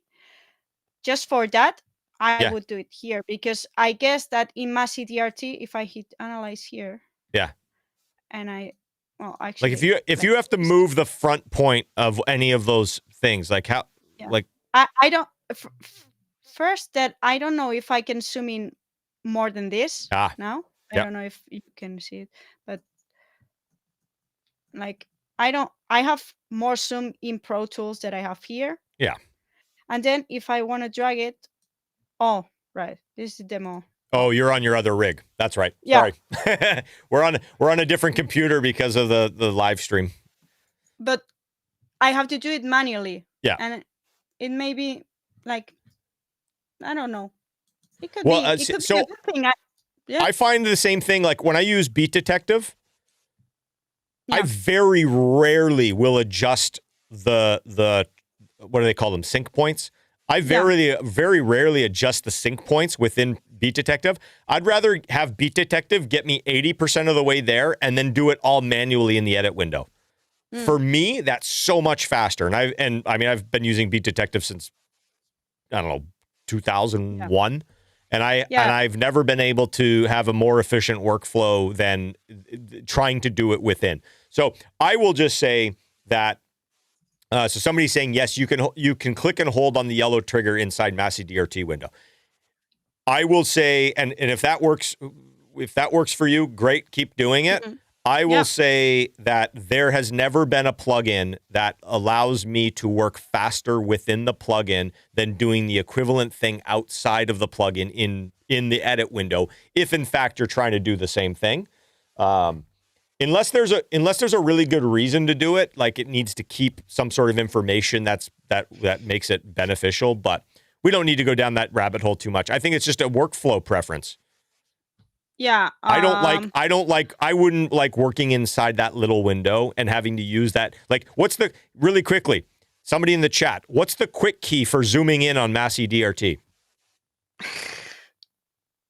What's the quick key to getting into that zoom level that Irene likes to work at? I don't think there is one. If there is, that's awesome. I don't know if there is one. So and there's another thing. Yeah, sorry, go on. I was about to say just being able to zoom to your to your consistent zoom level. I don't know if you can do that. Yeah. What I was gonna say is that even if you analyze this and you get it to the point where you're triggering just the things that you want, you have to go and tap the transient in the actual waveform. That will take you to everything, not just the MIDI notes. It will do everything. So, I'm getting here something that I don't want to see because it's nothing to me. Yes. Cool. The other way around, I go tap to transient in the MIDI notes. Yeah. That's just the thing that I want to see. Yeah. And that I want to correct. But again, it's a workflow. And that's the answer. It's just like whatever workflow works best for you. I've spent so much personally. I have spent so much time in the tool set, the quick keys, the visuals, all of the things that within the edit point. Everything within the edit or the edit window to me is just like that's like literally an extension of my brain, and I don't have to. It's home. I don't have to think about it. Whereas unless I'm spending 10 hours a day in DRT, which, man, I probably want to shoot myself. I don't see a scenario where you could work faster having to use the different tool set. But if you can, keep doing it. That's what's great about this. Like there's so many different tools. Okay, let's move on from that. Somebody asked if somebody, and I'll just throw this out to the chat, if somebody knows of DRT type tool for other DAWs. I don't. As far as I'm concerned, like I don't know. I think actually now that I'm thinking about it, I think somebody tell me does Cubase have this like built in kind of the way they did the Melodyne now? So. Yeah, but it's actually more targeted for drums again. So it's gotcha. called like I think they're called hit points or something like that. Gotcha. Cool. Yeah, yes, so it's built in. And points. Logic, I think it's the same. It has like a hit point tool. Yeah. Okay, cool. All right. Let me see if I skipped over any questions. Vamakara Studio. So he's kind of explaining his method. So for anybody in the chat who definitely, check that out. Like I said, everybody's got their own way, and figure out what works best for you and roll with it. We're talking about two kind of considerations today. We're accuracy and workflow. And if you can get awesome accuracy with a different workflow that works better for you, rock and roll. What's your approach to adjusting the velocity after MIDI has been generated? Okay, so we kind of covered that a little earlier. So maybe in the once this thing posts after the fact, you can go back and check that out. Irene showed she would go through and she does a little bit of work in DRT and then does some manually adjusting after the fact. So, okay, let's put some MIDI to the test. Okay. Paul DeCarly. My buddy Paul, he goes, Chris, I like your method. Find somebody else who will do it. Hey, man, it's a workflow. Right? That's hilarious. Okay, let's put some MIDI to the test. I've been thinking about this for a week. Mm-hmm. And for some reason, I don't know, maybe it's like 25 years of Pro Tools scar tissue. I just assume they're all going to be vastly different. And I want to see that. So Yeah. Let's check it. All right. Should we then? You want to switch to mine, or you want to do it? Whatever. I mean, I'm kind of used to it, but yeah, let's stay on yours. Okay. And let's use the snare. Let's take the snare track. I'm gonna switch here down to the MIDI that I already. Okay, so and that one you use DRT. You went through and you did it. You did it, man. Same method that you also. Okay, so let's label that one as, like, put a star on that one. Like, that one's done, right? Okay. So that's the end result. That's where we want to get to. So now do me a favor and drag that snare MIDI track up underneath those orange instrument tracks that we have in our session. Yeah. Or at the top. Perfect. Okay. Yep. So now let's do this. Let's take DRT. Mm-hmm. Actually, you know what? Let's grab our snare top track and drag that down there as well, just so it's close. Oh, yeah. And I'm using the snare because I feel like the snare is going to give us a little bit more variation, right? Okay. Okay, perfect. All right, so let's use DRT. Mm-hmm. And I did see quite a few people in the chat saying that the learn function does work really well. So let's use DRT with the learn function. Okay. If we'll let you do that. I know, because I had you do this on a different rig. Might not enable that. So I think with the learn function, if you highlight one snare drum, like a real clean one. Okay. Let's solo then. Yeah, just like, exactly. Just highlight that. Like this? Yeah, give it a little bit more of a pad at the front. Okay. There we go. Okay. So now hit learn. And then you hit learn. And then, yeah. No, it's not letting you do it. Okay, that's fine. We won't do this. I'll check that afterwards, or we can. This is also a very clean thing. We're not looking for leakage. We're looking for phase and accuracy. So don't worry about that. So let's just select the whole track. Yeah. Do your process. Okay. But we're not going to manually fix anything. Okay. Okay. So I'm going to reset, analyze. Let's see. Mm-hmm. Should go check if we have some flams there. Blappen. Yep. So yeah, I think this is okay. It sounds like it's okay. Yep. So let's do this a little bit. Actually, with the snares, I do a little less of the dynamic flattening thing. Yep. Just a little bit. Okay, so there's. I'll drag it here. All right, so there's our Massey. Okay, and we're not going to go through and do any manual stuff. Okay, so we're done with Massey. Mm-hmm. Okay, so now show us how you would do it with Trigger. You said you used to use Slate Trigger to get the MIDI out, right? Yeah. Well, first of all, you have to put an instance here of Trigger. Okay. Where is it? Like this. I'm going to put it before the SSL channel just in case there's something going on there. So let's play it. Yeah, and of course I have here some presets loaded with some samples. Yep, go for it. For example, this one. Beautiful.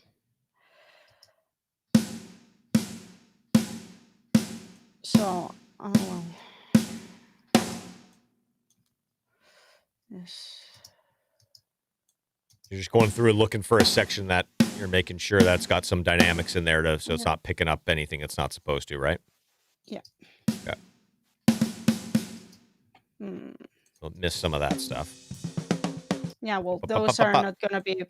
Nope. Because you would have to do it manually after the fact. Yep. But let's try and go the most accurate we can. Let's say like this. Okay. And then what I would do in order to not have to do it on real time is Yep. commit. Commit and then So delete the track or drag it back up yeah. or whatever. Yeah. So I clear buffer here. So I have like a clean slate Yep. of MIDI. And then you hit here in the plugin and you commit up to this insert. And here in source tracks, do nothing because then there's no point of undoing this. Yep. So I hit.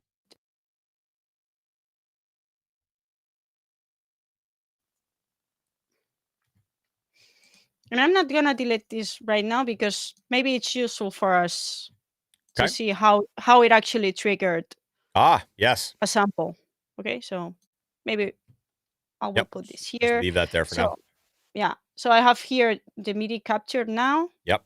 And I will drag it, same thing here. Okay, cool.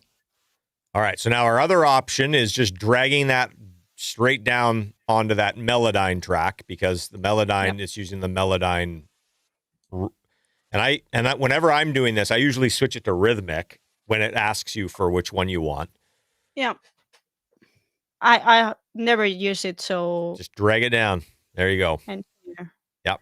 I'll go rhythmic. Yeah.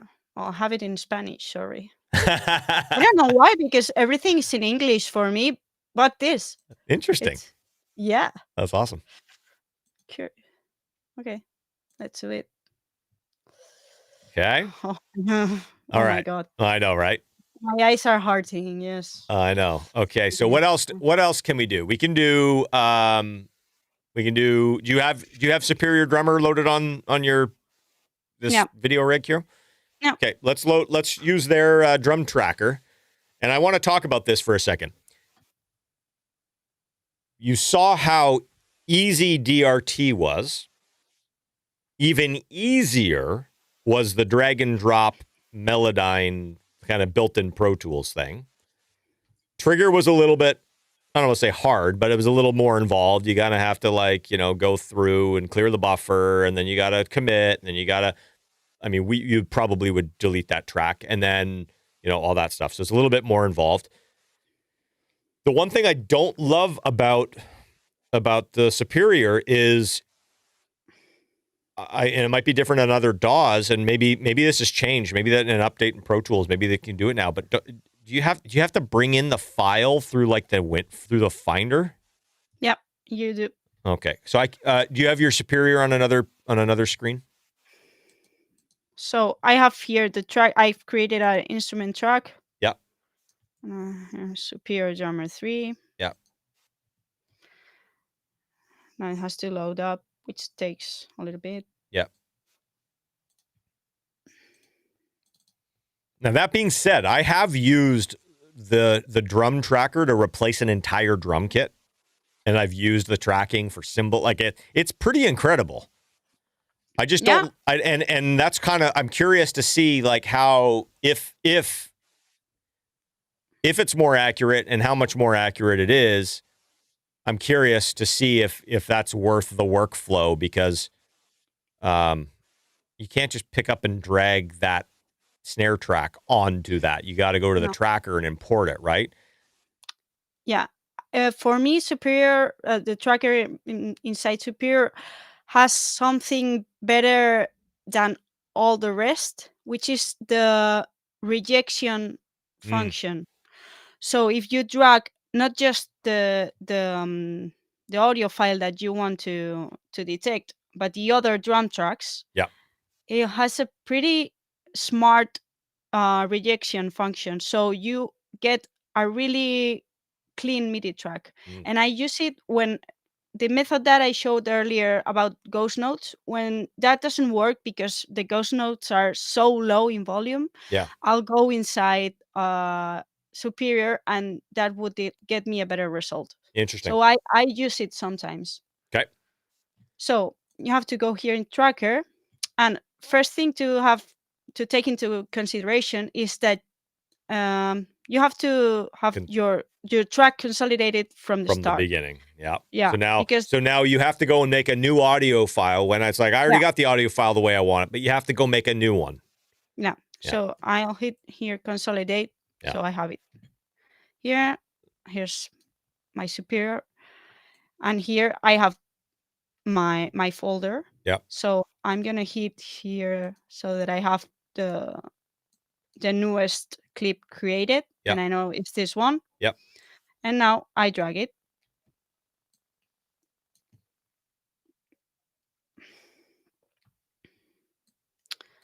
And again, I'm gonna select here. I'm gonna do, okay, let's see.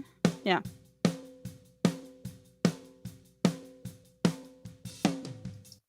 So you can go here, match with snare sound. This is another intelligent like utility that it has. It's cool. You could go like this and it will ignore the tom hits. Okay. So I selected the whole clip. Yep. I go to export. I go to the snare top. Well, yeah, that's just one. So. Yep. And I drag it. Okay. And now we have it. Okay. Oh, not here. Yeah, put that up there. Okay. Yeah, and I'm gonna hide this track. Yep. Okay, and then what's our we put drum gate in there. That's Sonox drum gate, right? Yep. I've never used that one for. I love that plugin, but I've never actually used that for getting any sort of MIDI. So maybe let's skip that one for now. You can just delete that one. We've got, I would say, 4 of the most popular methods, right? Mm-hmm. There could be 5 other tools out there that do a better job, and that's where I would love anybody who's watching. If you've got one that you've done this test with and you've found one that works better, drop it in the chat. Share with everybody. Let us know.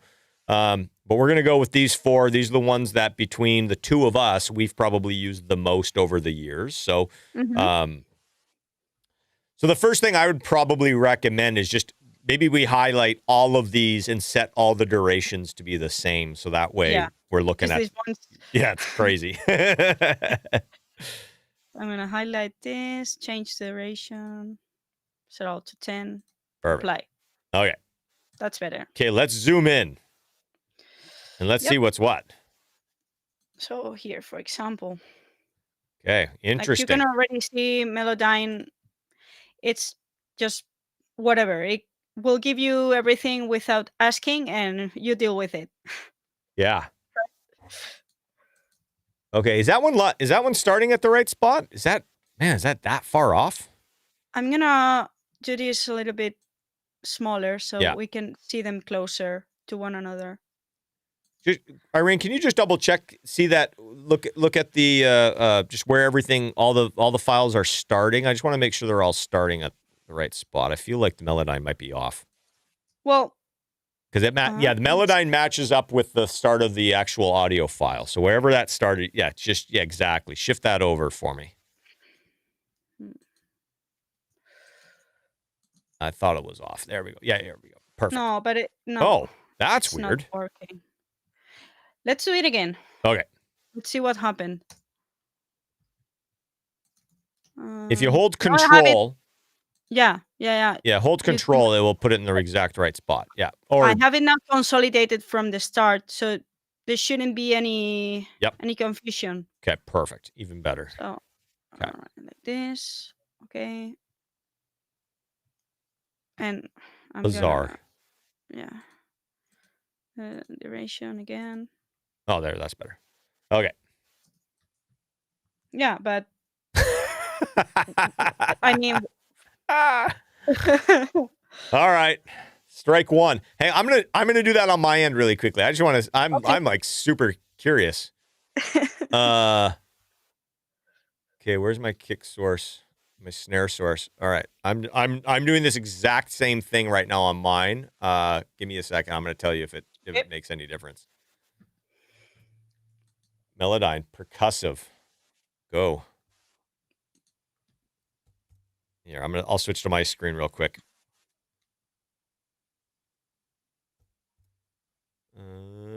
to change duration as well.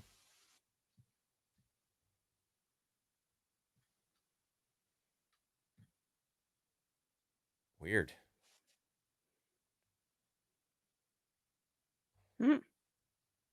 Mine, same thing. Okay, I'm going to try one other thing. I'm going to try different, let's just do automatic instead of. Okay. Duration. Okay, strike one Pro Tools Melodyne. Okay, out, done. Yeah. So as far as I'm concerned, you give it a file that clean, you'll never be able to trust this ever again. So okay, No. Gone, done. All right, move that one out. We'll go back to your screen. I'm gonna hide this. That's so weird. I used this the other day, and it was like, yeah, that was pretty good. Yeah. Crazy.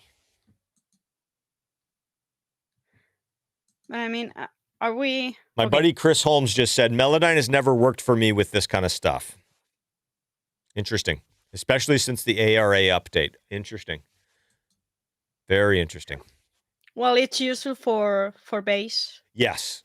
Yeah, I've used it for like melodic stuff quite a bit, and it's actually not bad. I'm like, is there something in here that I'm like, I don't know. It's weird. Percussive.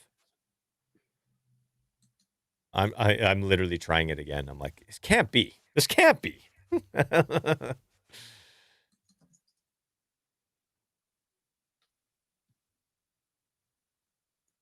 just completely skipped over that first flam. It's weird. It's like it's detecting the in-betweens. Okay, I'm going to switch to my rig for 1 second. So there was a time when okay, so tab, like, you know, the tab to transient, like if you want to like adjust the threshold, the tab to transient. Yeah. If you put on rhythmic elastic audio, you can go in and set the input sensitivity. So I know you can't see my screen right now, but just bear with me here. So if you go into, if you turn on a track to elastic audio rhythmic, and then you look at your warp markers, and you can adjust the event sensitivity to get, it's almost like your strip silence threshold. So now I got rid of all the leakage. I'm missing one snare in there. Let's see if I can go up one more without screwing everything else up. Yeah. Okay. All right. Okay. So now if you turn off elastic audio and you do your tab to transient, it skips over all that leakage stuff. So I've just effectively set the tab to transient threshold just for that track. Okay. Maybe there's a better way to do that, but this is kind of how we used to get around the tab to transient stopping on all of that bullshit. I'm wondering now if I try it. Let's do it. Okay, so now let's try it. If I drag it up, Melodyne percussive. Nope. Ah, well. Okay. All right. I guess it's optimized for melodic stuff. Maybe. Back to you, Irene. Okay. I'm gonna hide this. Yeah, get rid of that Melodyne. Okay, that's not gonna work. Yeah. Okay. But I'm seeing other stuff here that sometimes for some reason of maybe the resources that your machine is consuming or whatever, like you it's get off. It is off. But this is easily fixable. Okay. You know. So if you trim the clip to the first note. Yeah. And then I go here with tap to transient and I hit control and I click. Oh, that trick is so good. Yeah, it's good. So now it's on. Okay. And the same happened here with the trigger one. I don't know why. How often does this happen? 1 in 20 times for me, maybe. Well, I'm wondering if whatever's causing this, something in the session, a setting, a whatever, I don't know. I think I made this session, right? So I'm wondering if there's something in the session that's like screwing something up. Somebody mentioned this. Do you have to put the tempo on the audio file in Pro Tools? You have to put the tempo. I mean, it's the session tempo is set, so it should just everything should follow that. But okay. All right. So you've manually went and lined up that first flam. Yeah. Right? So now the 3 of them are pretty much lined up with the tracks. Okay. But we have some differences. Okay, let's check them. Right here, for example, this is the level of zoom that I would go on a snare, which is one less than the waveform turned into a line. Yep. So this. And you can see here that there's a difference. So DRT, spot on. Yeah. Trigger, not so much. Superior, spot on. Okay, so let's go find another one. Let's go. We're just randomly picking one here. Yeah. Here. Oh, sorry. And so I will say this. Oh, see, here's a problem. This is the problem. So DRT spot on again. Slate is now spot on-ish, but Tracker is ahead. Mm-hmm. So what I'm looking for, and let me know what you think, what I'm looking for in this situation is consistency over position. So if there's one here that's consistently late, but it's late every time and it's late by the same amount, I'm okay with that versus one that's a little bit ahead, a little bit late, right on, a little bit late, a little bit ahead, right on, like all that stuff, right? Yeah, that would be the ideal, but that's not gonna happen. Like, see it here? Yep. They're arranged like this, and the next one, you see it? So DRT is the most consistent, not only the most consistent, but also probably the closest timing, right? Would you say? Yeah, probably, yeah. Wow, look at the difference. Okay, let's do this test again. I want to do this test again, and we're gonna do it on.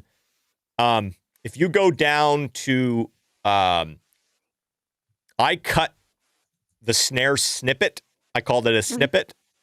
Yeah. Grab that. Let's do it on the snippet, and we'll drag the thresholds all the way down. Let's remove the variable of the threshold.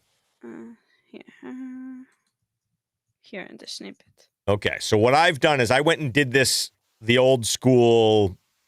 I gave Paul DeCarly credit, and then he said he stole it from Bob Rock's assistant. So it's like, wherever this came from, whatever we're going to call this, the snippet method. And basically, if you zoom in on that, Irene, you'll see it's basically like a cycle and a half, probably a little bit more, of the front tail, head of the snare. And so the idea with this is, instead of having to finagle the threshold of any of these programs, it just absolutely hammer. You just take the threshold as low as it goes, and it can only put it at the like right on. So let's use that, and let's do that test again. Okay. I'm not gonna erase this one. I'm just gonna make a new playlist. Yep. And I have somebody in the chat here that mentioned trigger is more consistent if you do it in real time. The drag option is always very off. And if you do it again, some notes are going to be in a different place. Okay, so I'm assuming that means if you printed a key spike in real time, like if you just loaded a key spike and printed it in real time, that would be more accurate than dragging the MIDI off and lining them up. But either way, it kind of, what we've determined here is that the MIDI, at least if you're using it on the source track, is not great. So let's check it on this snippet, and let's see how that works. Okay. I'm gonna do one thing. We're gonna have to consolidate this, right? Yeah. Yeah. I'm So gonna consolidate duplicate this from the the beginning. playlist. Yeah. This is awesome. There we have it. This is like answering so many like question marks, and I'm just like, why haven't I done this test like before? I used to do this when we were looking for new tools, and we're like, maybe there's a way, and somebody came out with this thing, and then you test it, and it's like, yeah, maybe. But I haven't done this in a while because it's kind of like you're just like, yeah, no, everybody says that's good, and like, yeah, it's been good. Well, that's what we use. So, but really being able to go and see this, like, is cool. Puts my mind at rest that, like, yeah, DRT is so far, that's the way to do it. Yeah. No. Okay, And let's also, see. like, I'm gonna say that I use DRT. I changed from trigger to DRT because the velocities were so much more accurate in DRT. Ah, okay, so in interesting. trigger, I found that I had to be tweaking a lot of the velocities, and that's, if I can avoid that, I'm gonna do it. So Okay, I got some clarification on that trigger thing. It says, no, if you send the MIDI out of trigger into a MIDI channel, but you have to let the song play once. So you just you sent it out to a MIDI channel and I guess recorded it on it. You could it would be different. Man, that's crazy. But again, that shouldn't be. Like, that's a flaw. Like that's something's wrong. And I wonder if it happens too when actually triggering. Like, does it change if you if you consolidate the plugin with a sample versus printing in real time? Yes. The sample, does it change? Well, there's another variable I would throw in there now that we're getting really crazy, really scientific, because I noticed this with Melodyne. So you know how you did the commit thing with Melodyne or with Trigger to get it to pull everything. Yeah. So that's been a Melodyne workflow for a while. I think Andrew Sheps kind of like made that popular. He's like, yeah, you don't have to let Melodyne play all the way down. You just do this thing, and now there's there's a sound flow like workflow for that you can capture all your Melodyne stuff really quickly, one button press. I thought I was crazy, so I actually haven't really said this in public, but I don't use the commit workflow on Melodyne because I don't think it tracks as well. Oh, that's interesting. I haven't done an A/B, like I haven't really taken the same two things and done it, but I felt like every time I was doing that for a while, and I'm like, oh, this isn't tracking as well. Or I'd come across a part in the song that it wouldn't track, and I do a lot of rock singers that have raspy voices. It's already hard to track, and so then I would be working in Melodyne, and then I would just there would be a section that just didn't track at all, and I would delete it, and then I would track it in real time, and all of a sudden the blobs would be there, and I'm like, what the fuck? Yeah. So I don't use that in Melodyne. I'm wondering if we let it play down in Trigger, would it forget about busing it to another track? I'm just wondering if the commit capture versus the real-time capture might be a discrepancy. So could be.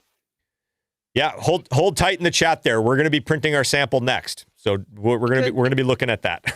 But again, yeah. But again, you have to think, if I'm either way going down to check every MIDI note, does it matter to me? Like, it's that big of a difference?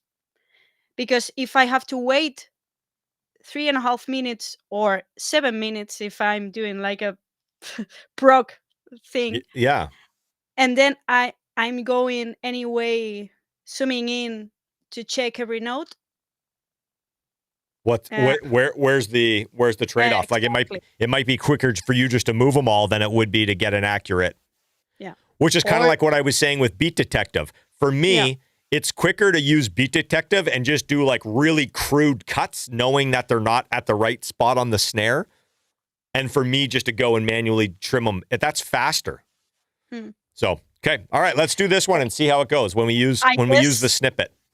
I guess that what I'm really hoping is that somebody comes up with an AI plugin that really learns, like you and me learn, what's a snare and what's not a snare. Yes. So that I can trust it 100% every time. Yeah. Because if I know that there's a chance that it's not gonna be accurate, I'm gonna check it. Yeah. So Well, then I've always thought about that with tab to transient. I'm like, I can yeah, see that it's a snare. Why can't you see that it's a snare? yeah,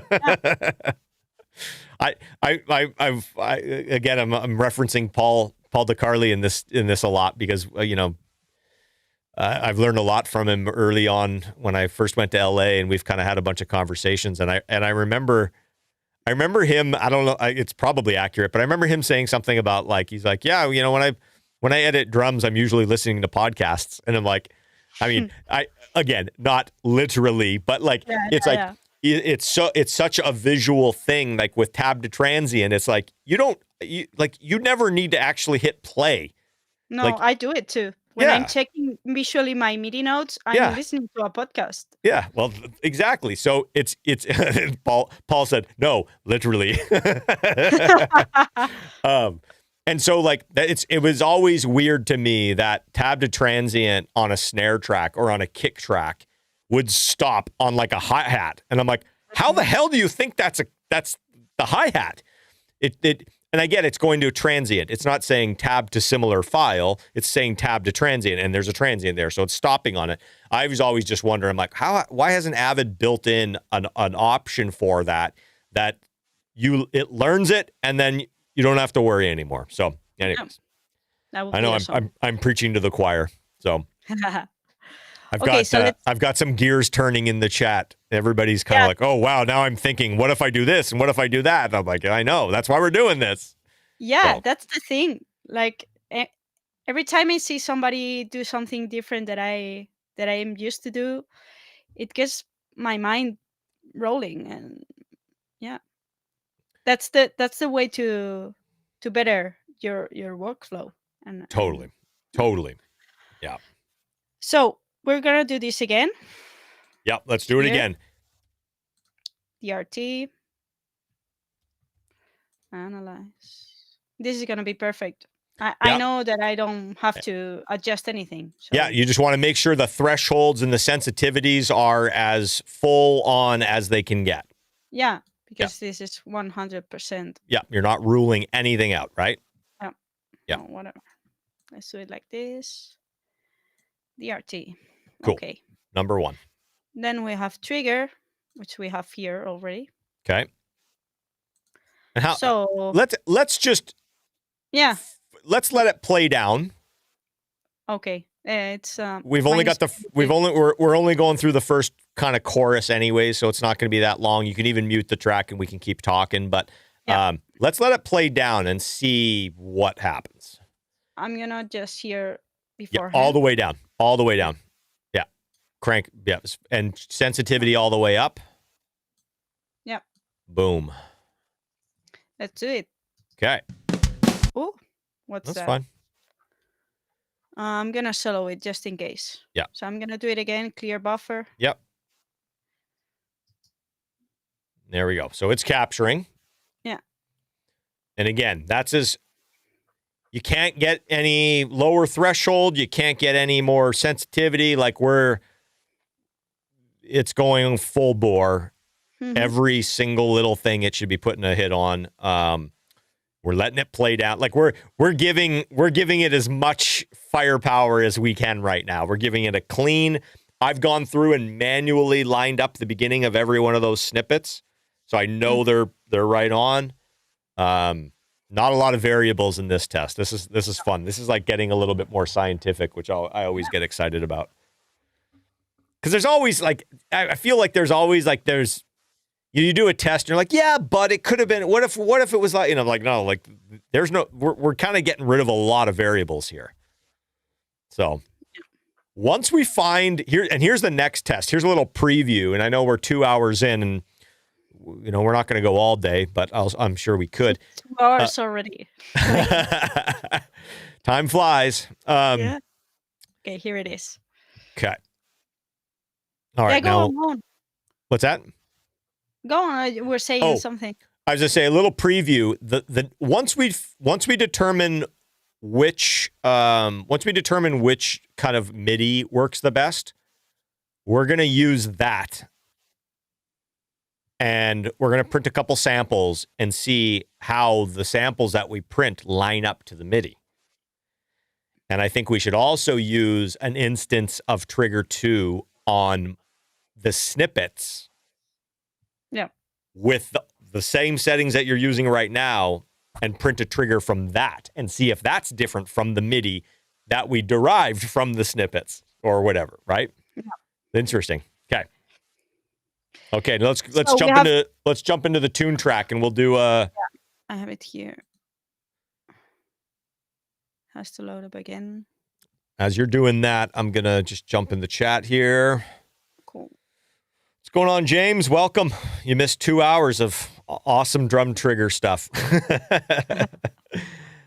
you ever have the drummer play an E-kit to trigger samplers? You don't need to do all this fine tuning.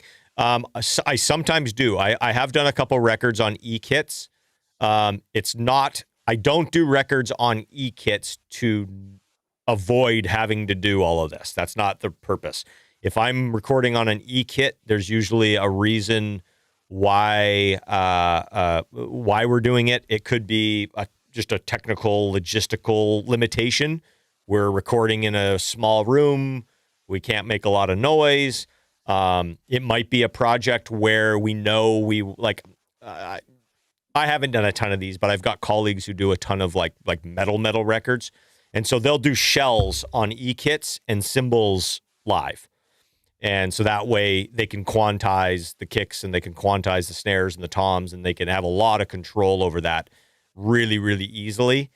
But yeah, it's never to avoid having to cut triggers or to having to, use Beat Detective and whatever. It's usually not that. So you got a freeze up there? Yeah, something happens with this tool in Superior that when I want to delete here a track that I'm detecting, yep, it goes like, no, like I'm gonna freeze. So I'll have to. You have to quit. Yeah, I think so. I'll cut to my screen. You do your restart, or your not. Please don't restart the computer. No. Yeah, I'm like. It took us forever to get the OBS working properly. I'm like, no, we gotta start over. No. Somebody mentioned using triggers on drums. So I used to use the D drum, the red D drum triggers, which are like, I think they're like pressure sensitive, whatever. I don't know if they're not like piezo's, but they got like a little pad. They hook to the rim, and then you take an XLR out, and it records just little blips.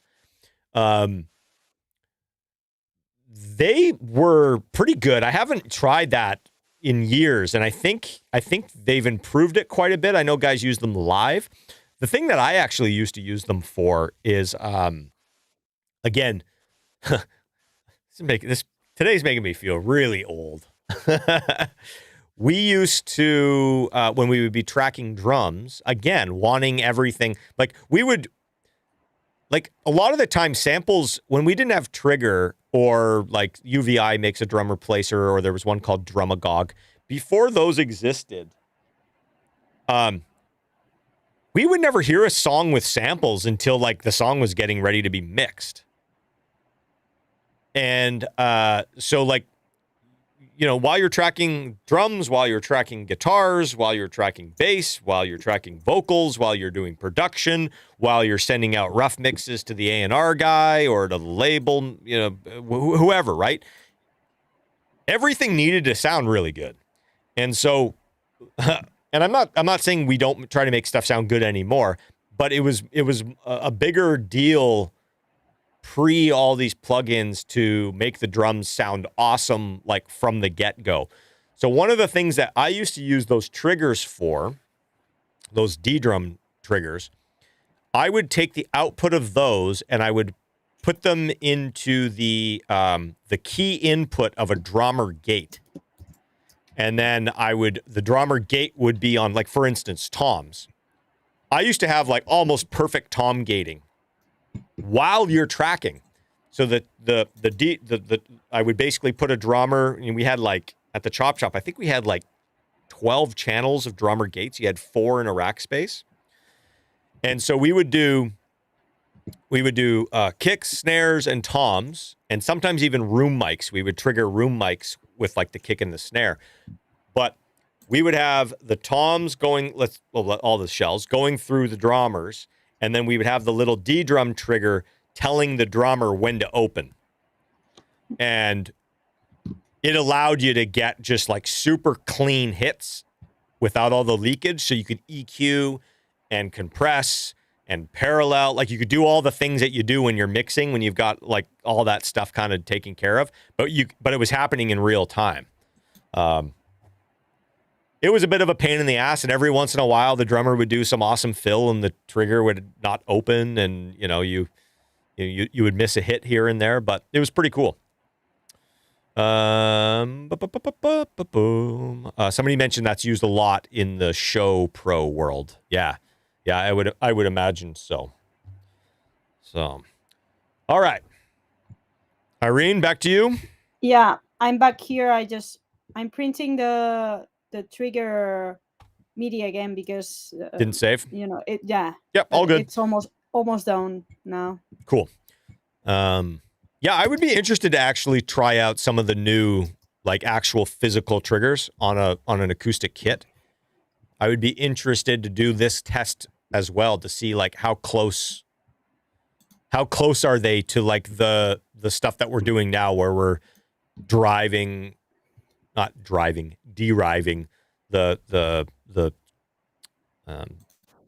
triggers from kind of the finished drum track. I'd be interested.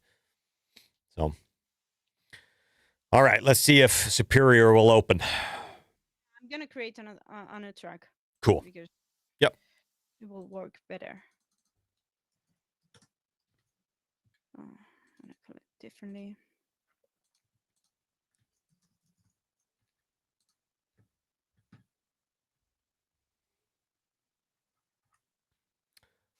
I'm gonna make a guess. Yep. I'm gonna make a guess that they are substantially more accurate. Yeah. But still variance between the three. I'm guessing the same. I think I think it might have less to do with the leakage and more to do with like where it determines. It's almost like, remember when we were at the very beginning, we pulled up Sound Replacer and there was that Pika line button? Yeah. I bet like one of these programs uses Pika line and the other one doesn't. And like they have a different way of like, oh, where do you put it? Do you put it at the loudest point? Do you put it at the very beginning? Like, where do you put it? And I bet they each do it a little bit differently. And depending on the velocity and depending on the shape of the waveform will determine kind of what route it takes. Yeah. So okay, so I'm tracking here the everything. Yeah, the snippet in Superior with everything to the max. Awesome. So I'm gonna drag the MIDI. Where am I? Here. Okay. Okay. Fantastic. I'm gonna just Somebody in the chat mentioned that they used to spend a lot of time doing tab to transient and then paste to replace the drums. And so my workflow went back in the day. That was kind of like the alternative to the Sound Replacer workflow. Yeah, I've done that too. Yeah, and I remember people they did macros with Quick Keys or Keyboard Maestro and stuff like that. I never did that. Not like I tried it. And we don't have to spend a lot of time talking about this, but it all came back to the dynamics issue. Yeah. There's no dynamics. You're just pasting the same hit on everything. And so that's why I preferred to use the snippet. And then I would drag the threshold of Sound Replacer all the way down because Sound Replacer would give you dynamics. So, okay, let's see what we got. Let's see here. Okay, so now we are looking at the MIDI of the three different ones. I'm gonna make the same duration here, and as you can see, again, it's not in the spot There's that got it to be should be. something in this session.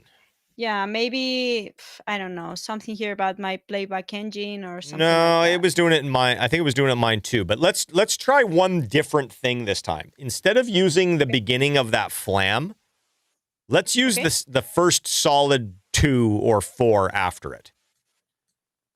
So let's use that one. Okay. So let's use So I'm that one to line it up. gonna And then trim, Yep. and then I'll trim back to Exactly. Yeah. So boom, boom. I don't think that was the problem, but I'm just like, maybe that first flam hit kind of confused. I mean, it still drifted. They were still drifting around, but okay. All right, what do we got? First flam. Interesting. Okay, so the top one is DRT, the middle one is trigger 2, and the bottom one is the drum tracker from Tune Track, right?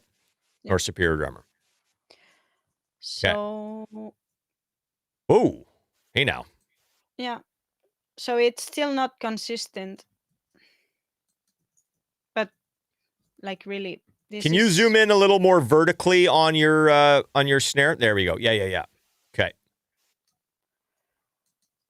So we could even line this up better, for example.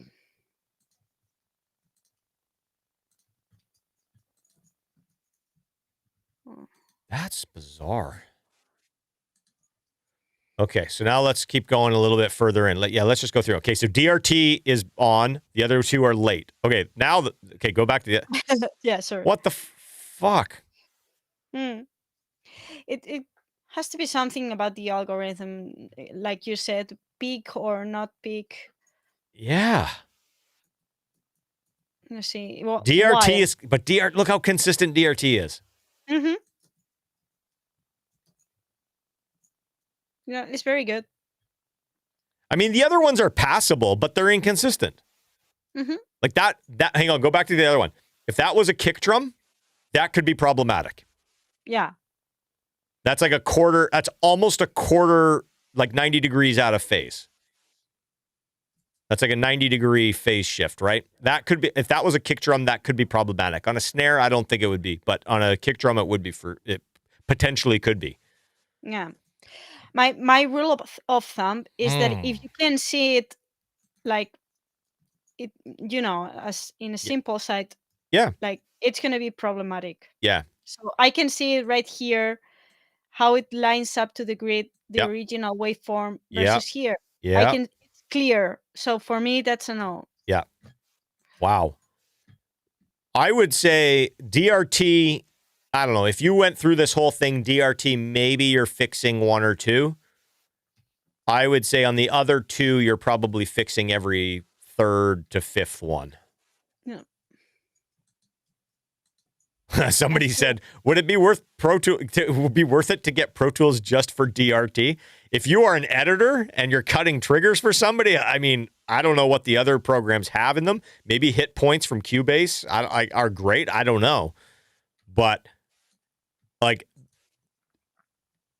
this is so convincing to me. I don't like if somebody was cutting triggers for me, unless they were doing, I don't know. I think DRT is a must. Yeah.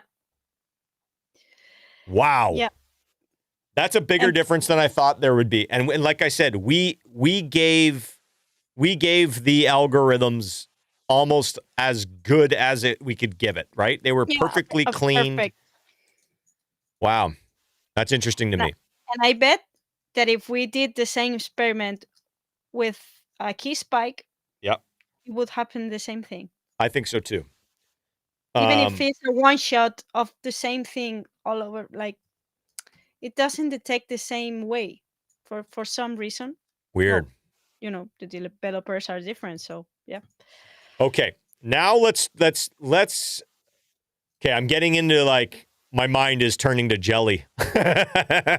I'm like, wow.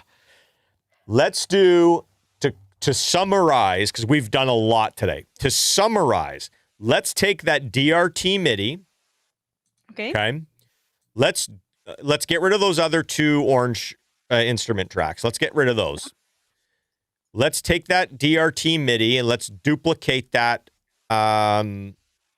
Let's say twice. So we have 3 total.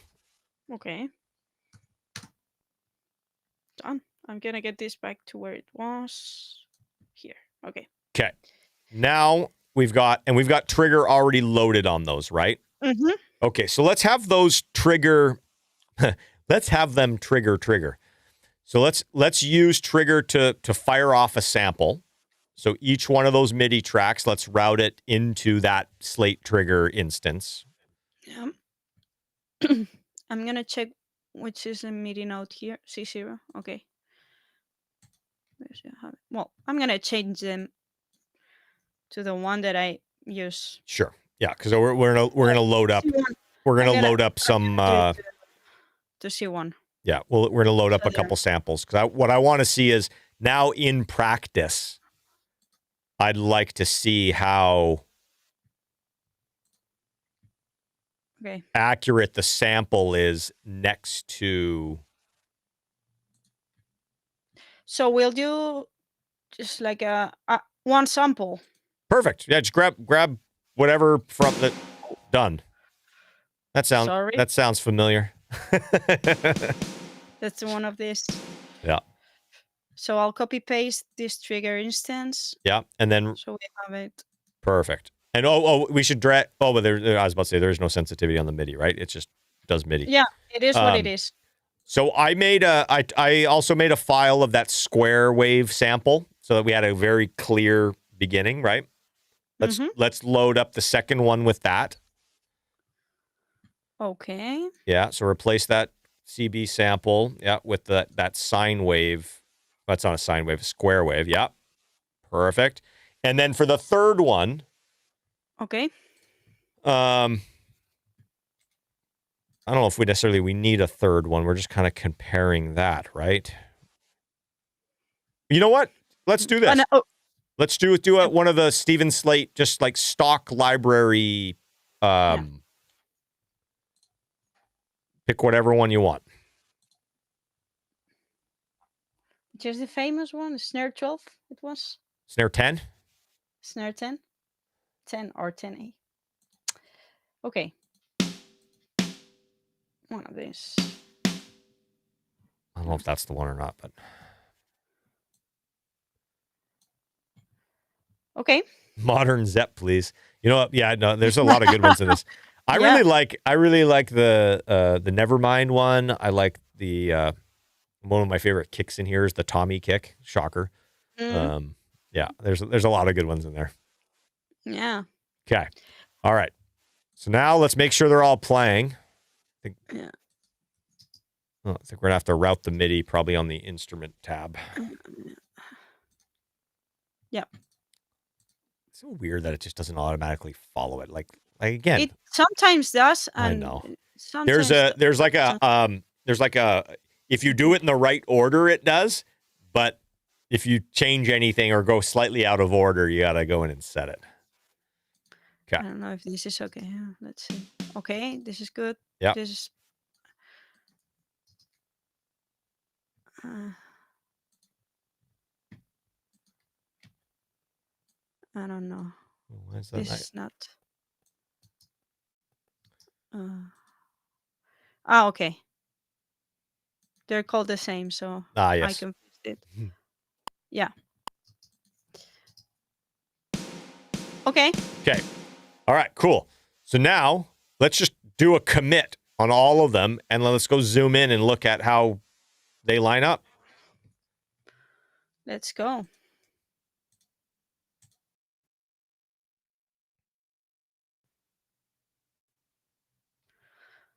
I'm gonna be a square and slate. There's one last test I want to do before we come to our conclusion. But we'll look at this first. Let's just zoom in on one of the 2s or the 4s and see what we got.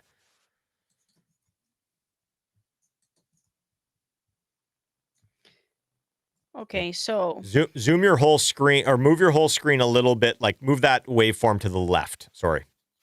My head's in the way. There we go. Okay, cool. There we go. Okay, so if I have hit tap to transient here, Yeah. I'm dead on the transient, Yeah. supposedly. Yeah. It is right on the MIDI Okay. note, Yeah. and it's right on the actual transient of the snare. Yeah.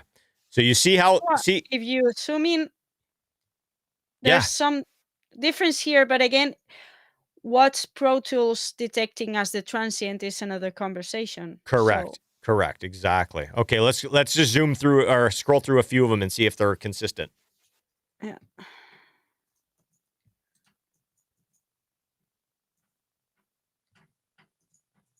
Pretty much. Yeah. What's that little tail on the end of the this Yeah. thing? What is that? I don't know. It's different on each one. You seeing that? Yeah. That's bizarre. Yeah. I'm gonna line up these ones under their Sure. Yeah. MIDI so we can see.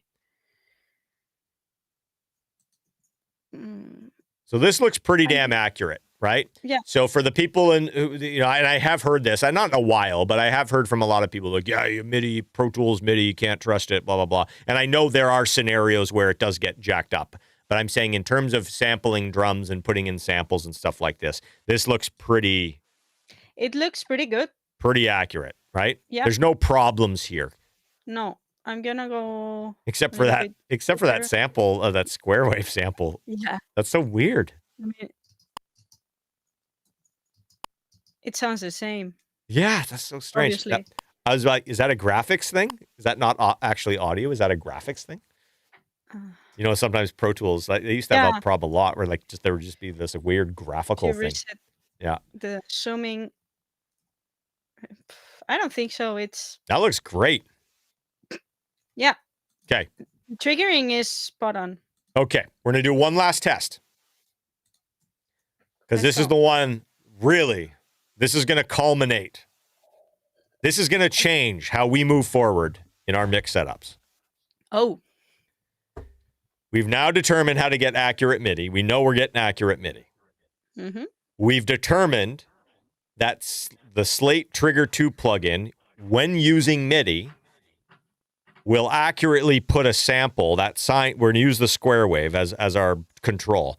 It will accurately put that square wave where the MIDI note is. Mm-hmm.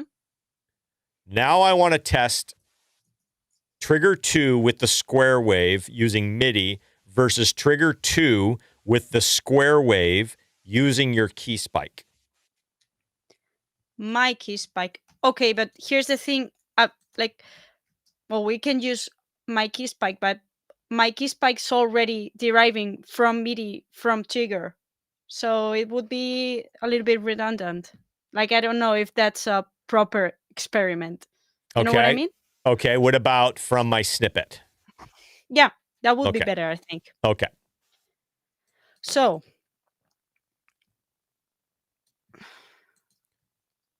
say it again for me, please, because I'm already a little bit slow. Okay, here. so the square wave trigger, copy that down to my my snippet track. And then we're going to, exactly. Okay. Yeah, drag that down. The square one. Square one, right? yeah. We'll do the square wave that way because it's such a clean front, it's so easy to see, right? Yeah. Okay, so now something happened here. Do you see that again? When consolidating. Weird. No, but it moved. Something moved here. Okay, I probably did something. That's okay. Copy, get rid of that altogether. Yeah, just delete that and empty that out. Yeah. And just use the snippet track that I made. I think it's down at the bottom there. No, it was that one. But the unconsolidated I'm gonna one. import it. Yeah, I'm gonna delete this and I'm gonna import it again from the other session. Perfect. And I'm gonna answer a couple questions here. Somebody says it's because Trigger 2, it happens when you use very short audio blips. Rendering this will add those weird thing to the audio. Okay, so another Trigger 2 issue. This shouldn't be happening. Samples shouldn't, like, it's just triggering a sample. What I don't like about commit with Melodyne is that it doesn't line up with the bars / timeline at all. I can't explain it. I'll play back. It'll play back correctly, but its markers will be all wrong. Interesting. Not quite sure I understand that, but yeah,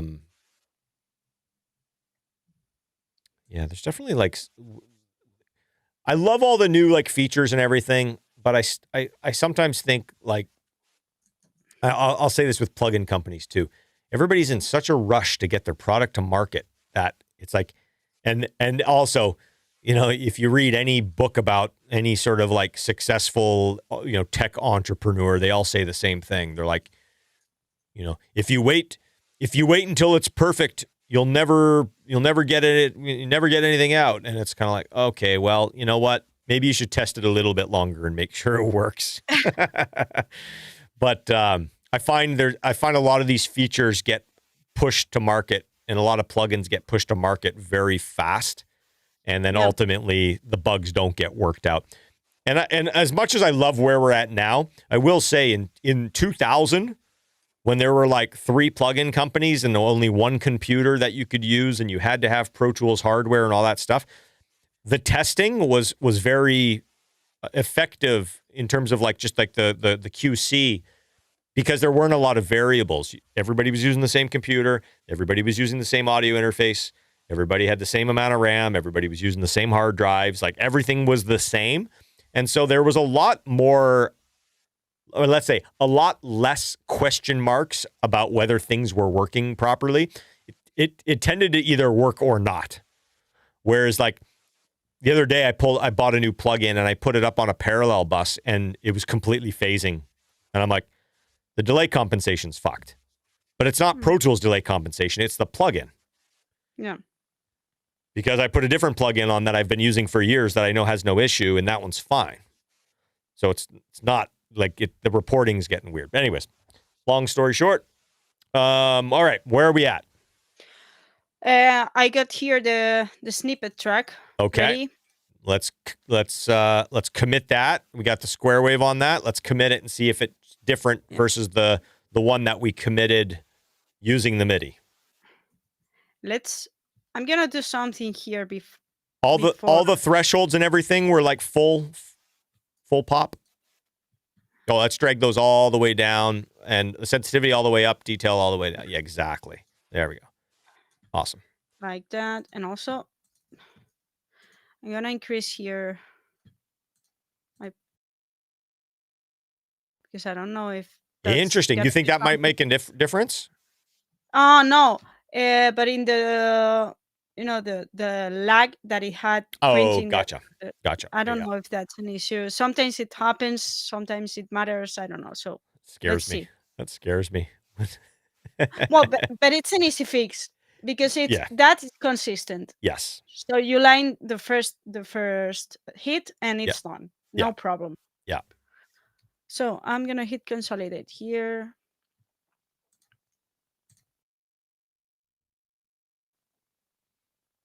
Okay.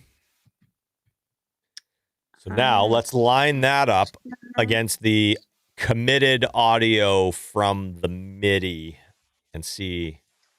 The 2 squares, right? Yep.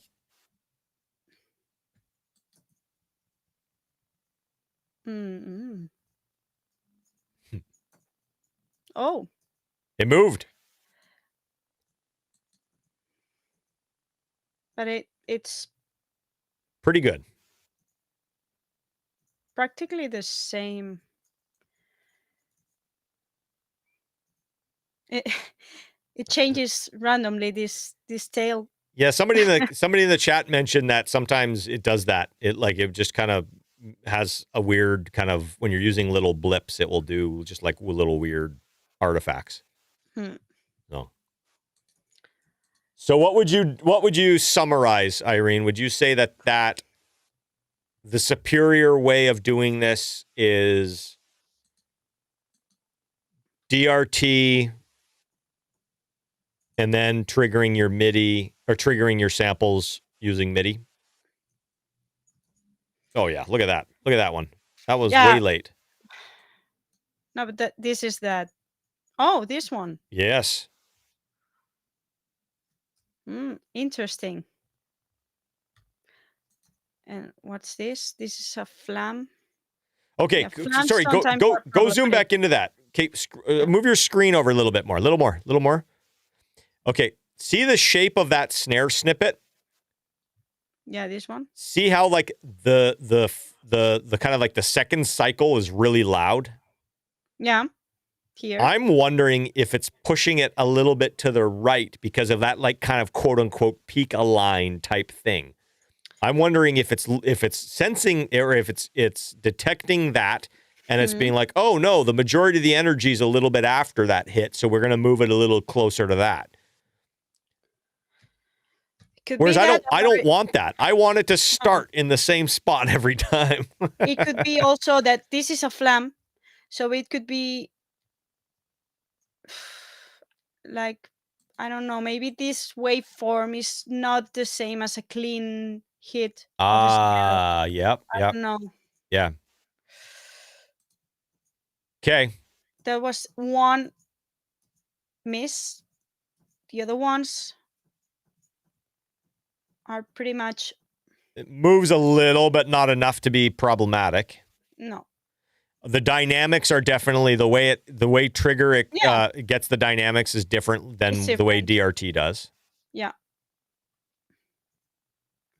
But this is proven to me. I mean, I'll give you my summary. This number one confirms to me that DRT right now is the best way to get drum audio into MIDI.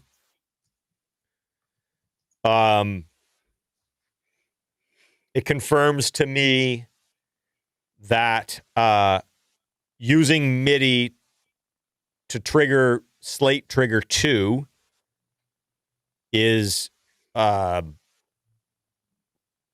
totally fine. Like if there's no compromise. There's no, oh, the MIDI's not as good, blah, blah, blah, blah, blah. Like it's like, it lines up. It's going to line up to whatever your MIDI note is.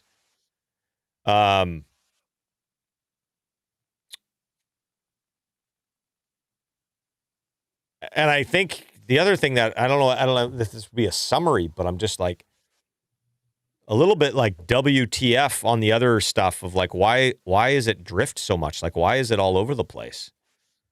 It seems a little odd. Yeah. It's interesting because Trigger we did two things with Trigger. Yeah. One is getting the MIDI out, and then the other thing is triggering a sample. Yep. And for the first thing, it wasn't so good. Let's say, Yep. So good. And for the other thing, it was almost perfect. Yeah. For triggering. Yeah. It's interesting. Like maybe, plugins in this case are optimized for a certain action. Yeah. And the other features are like, well, yeah, you can use this, but it's not meant to be the main feature. That's not its main function. Yeah, exactly. Yeah, so maybe they didn't put as much effort in that part, I guess. Interesting. All right. Like well, DRT is made just for that. That's all purpose. it's for. And the other thing that was nice about DRT, like when I would use DRT, a lot of the time I would cut my snippet first, and then I would use DRT on my snippet. Mm-hmm. Seeing your workflow and seeing the way at least that Trigger 2 interacts with the MIDI as its trigger mechanism, I feel pretty confident about like never having to cut like a little snippet ever again. I mean, I was confident from the moment that I never got a message from you saying, hey, I'm getting something weird here. Mm-hmm. And I know that you would tell me, like, yeah. So yeah. I'm confident with this method.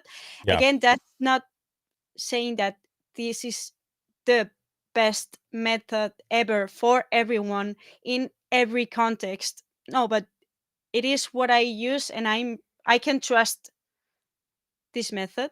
Yeah. And Totally. that's the thing that's important, I think. Exactly. And I think the another part that I really want everybody to take from this, I'm going to just switch to our cameras here. Another thing that I really want people to take from this is, we don't have to think about this, right? Our brain is not going to be occupied, and we were already confident, but I had some question marks. Mm-hmm.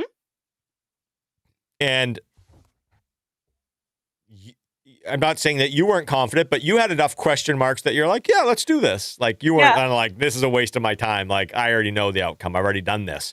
So the point is like, do these tests. And, we've been doing this for 2.5 hours, and now we're like, okay, we're good.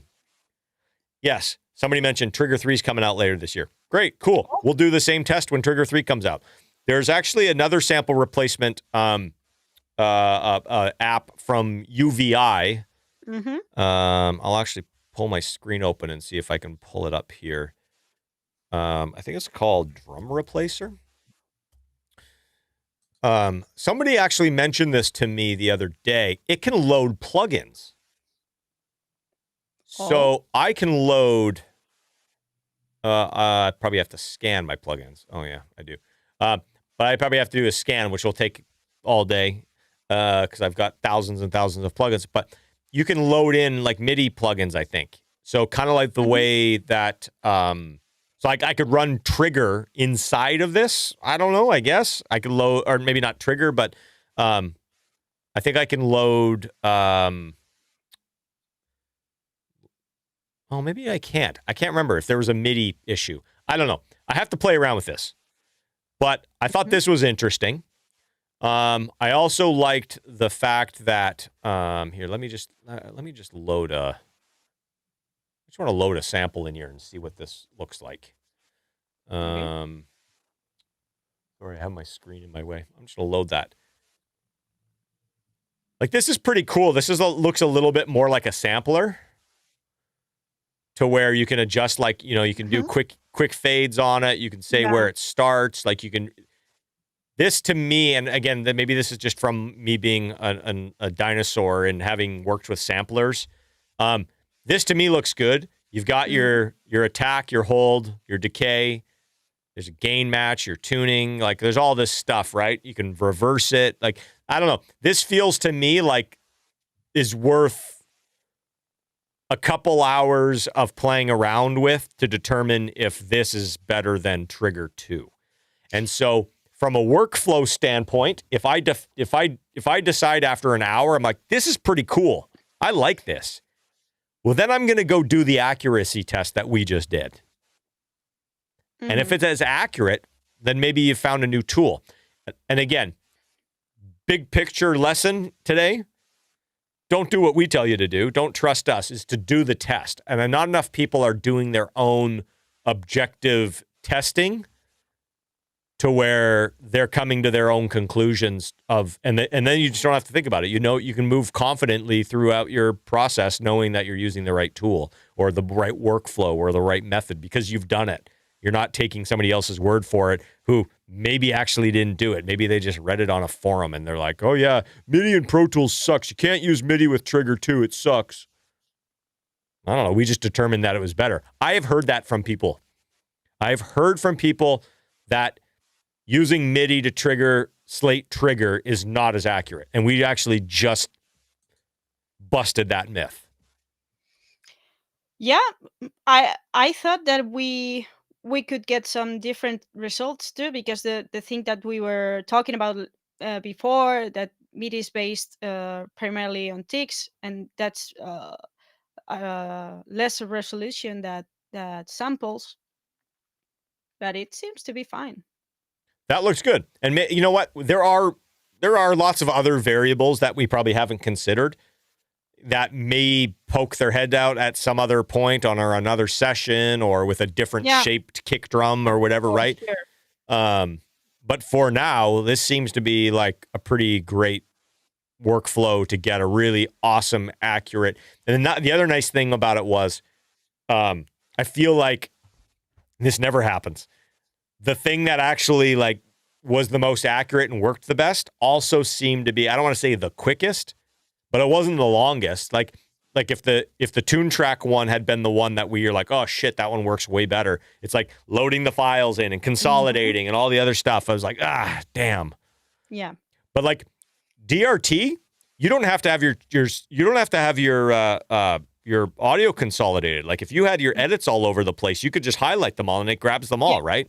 Yeah. So if you're in the middle of working and you haven't like confirmed all your edits and everything, but you want to hear a sample, like you could pull that real fast. So yeah, it is really good. Yeah. Awesome.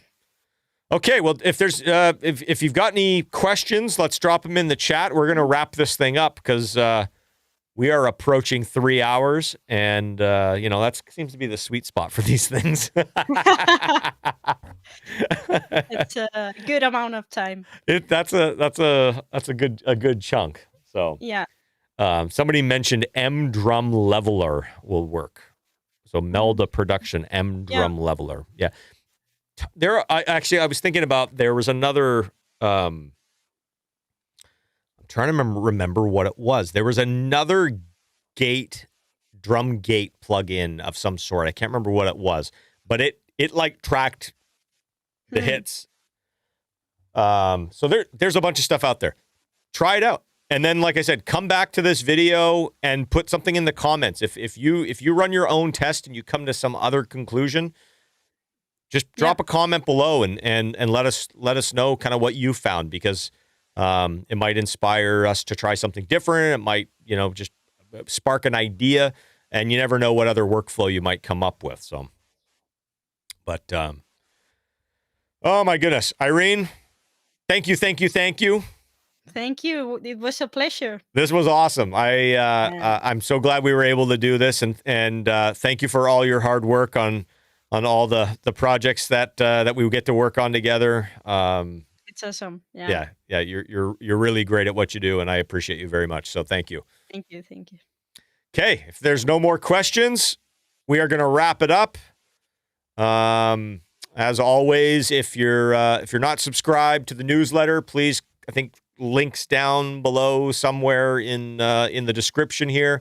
The production course, the video editing, is coming along, and I don't want to say on schedule because I don't have a schedule yet, but it will be coming up, and we are going to be doing, for the newsletter subscribers, we're going to be kind of doing a beta launch that will have some stuff attached to that we'll get into the details of. Just stay tuned and keep an eye out for more stuff coming out. I know Irene's on Instagram. I know you can find her, so check her out, follow her, and until next time, we will see you later. Bye. Bye.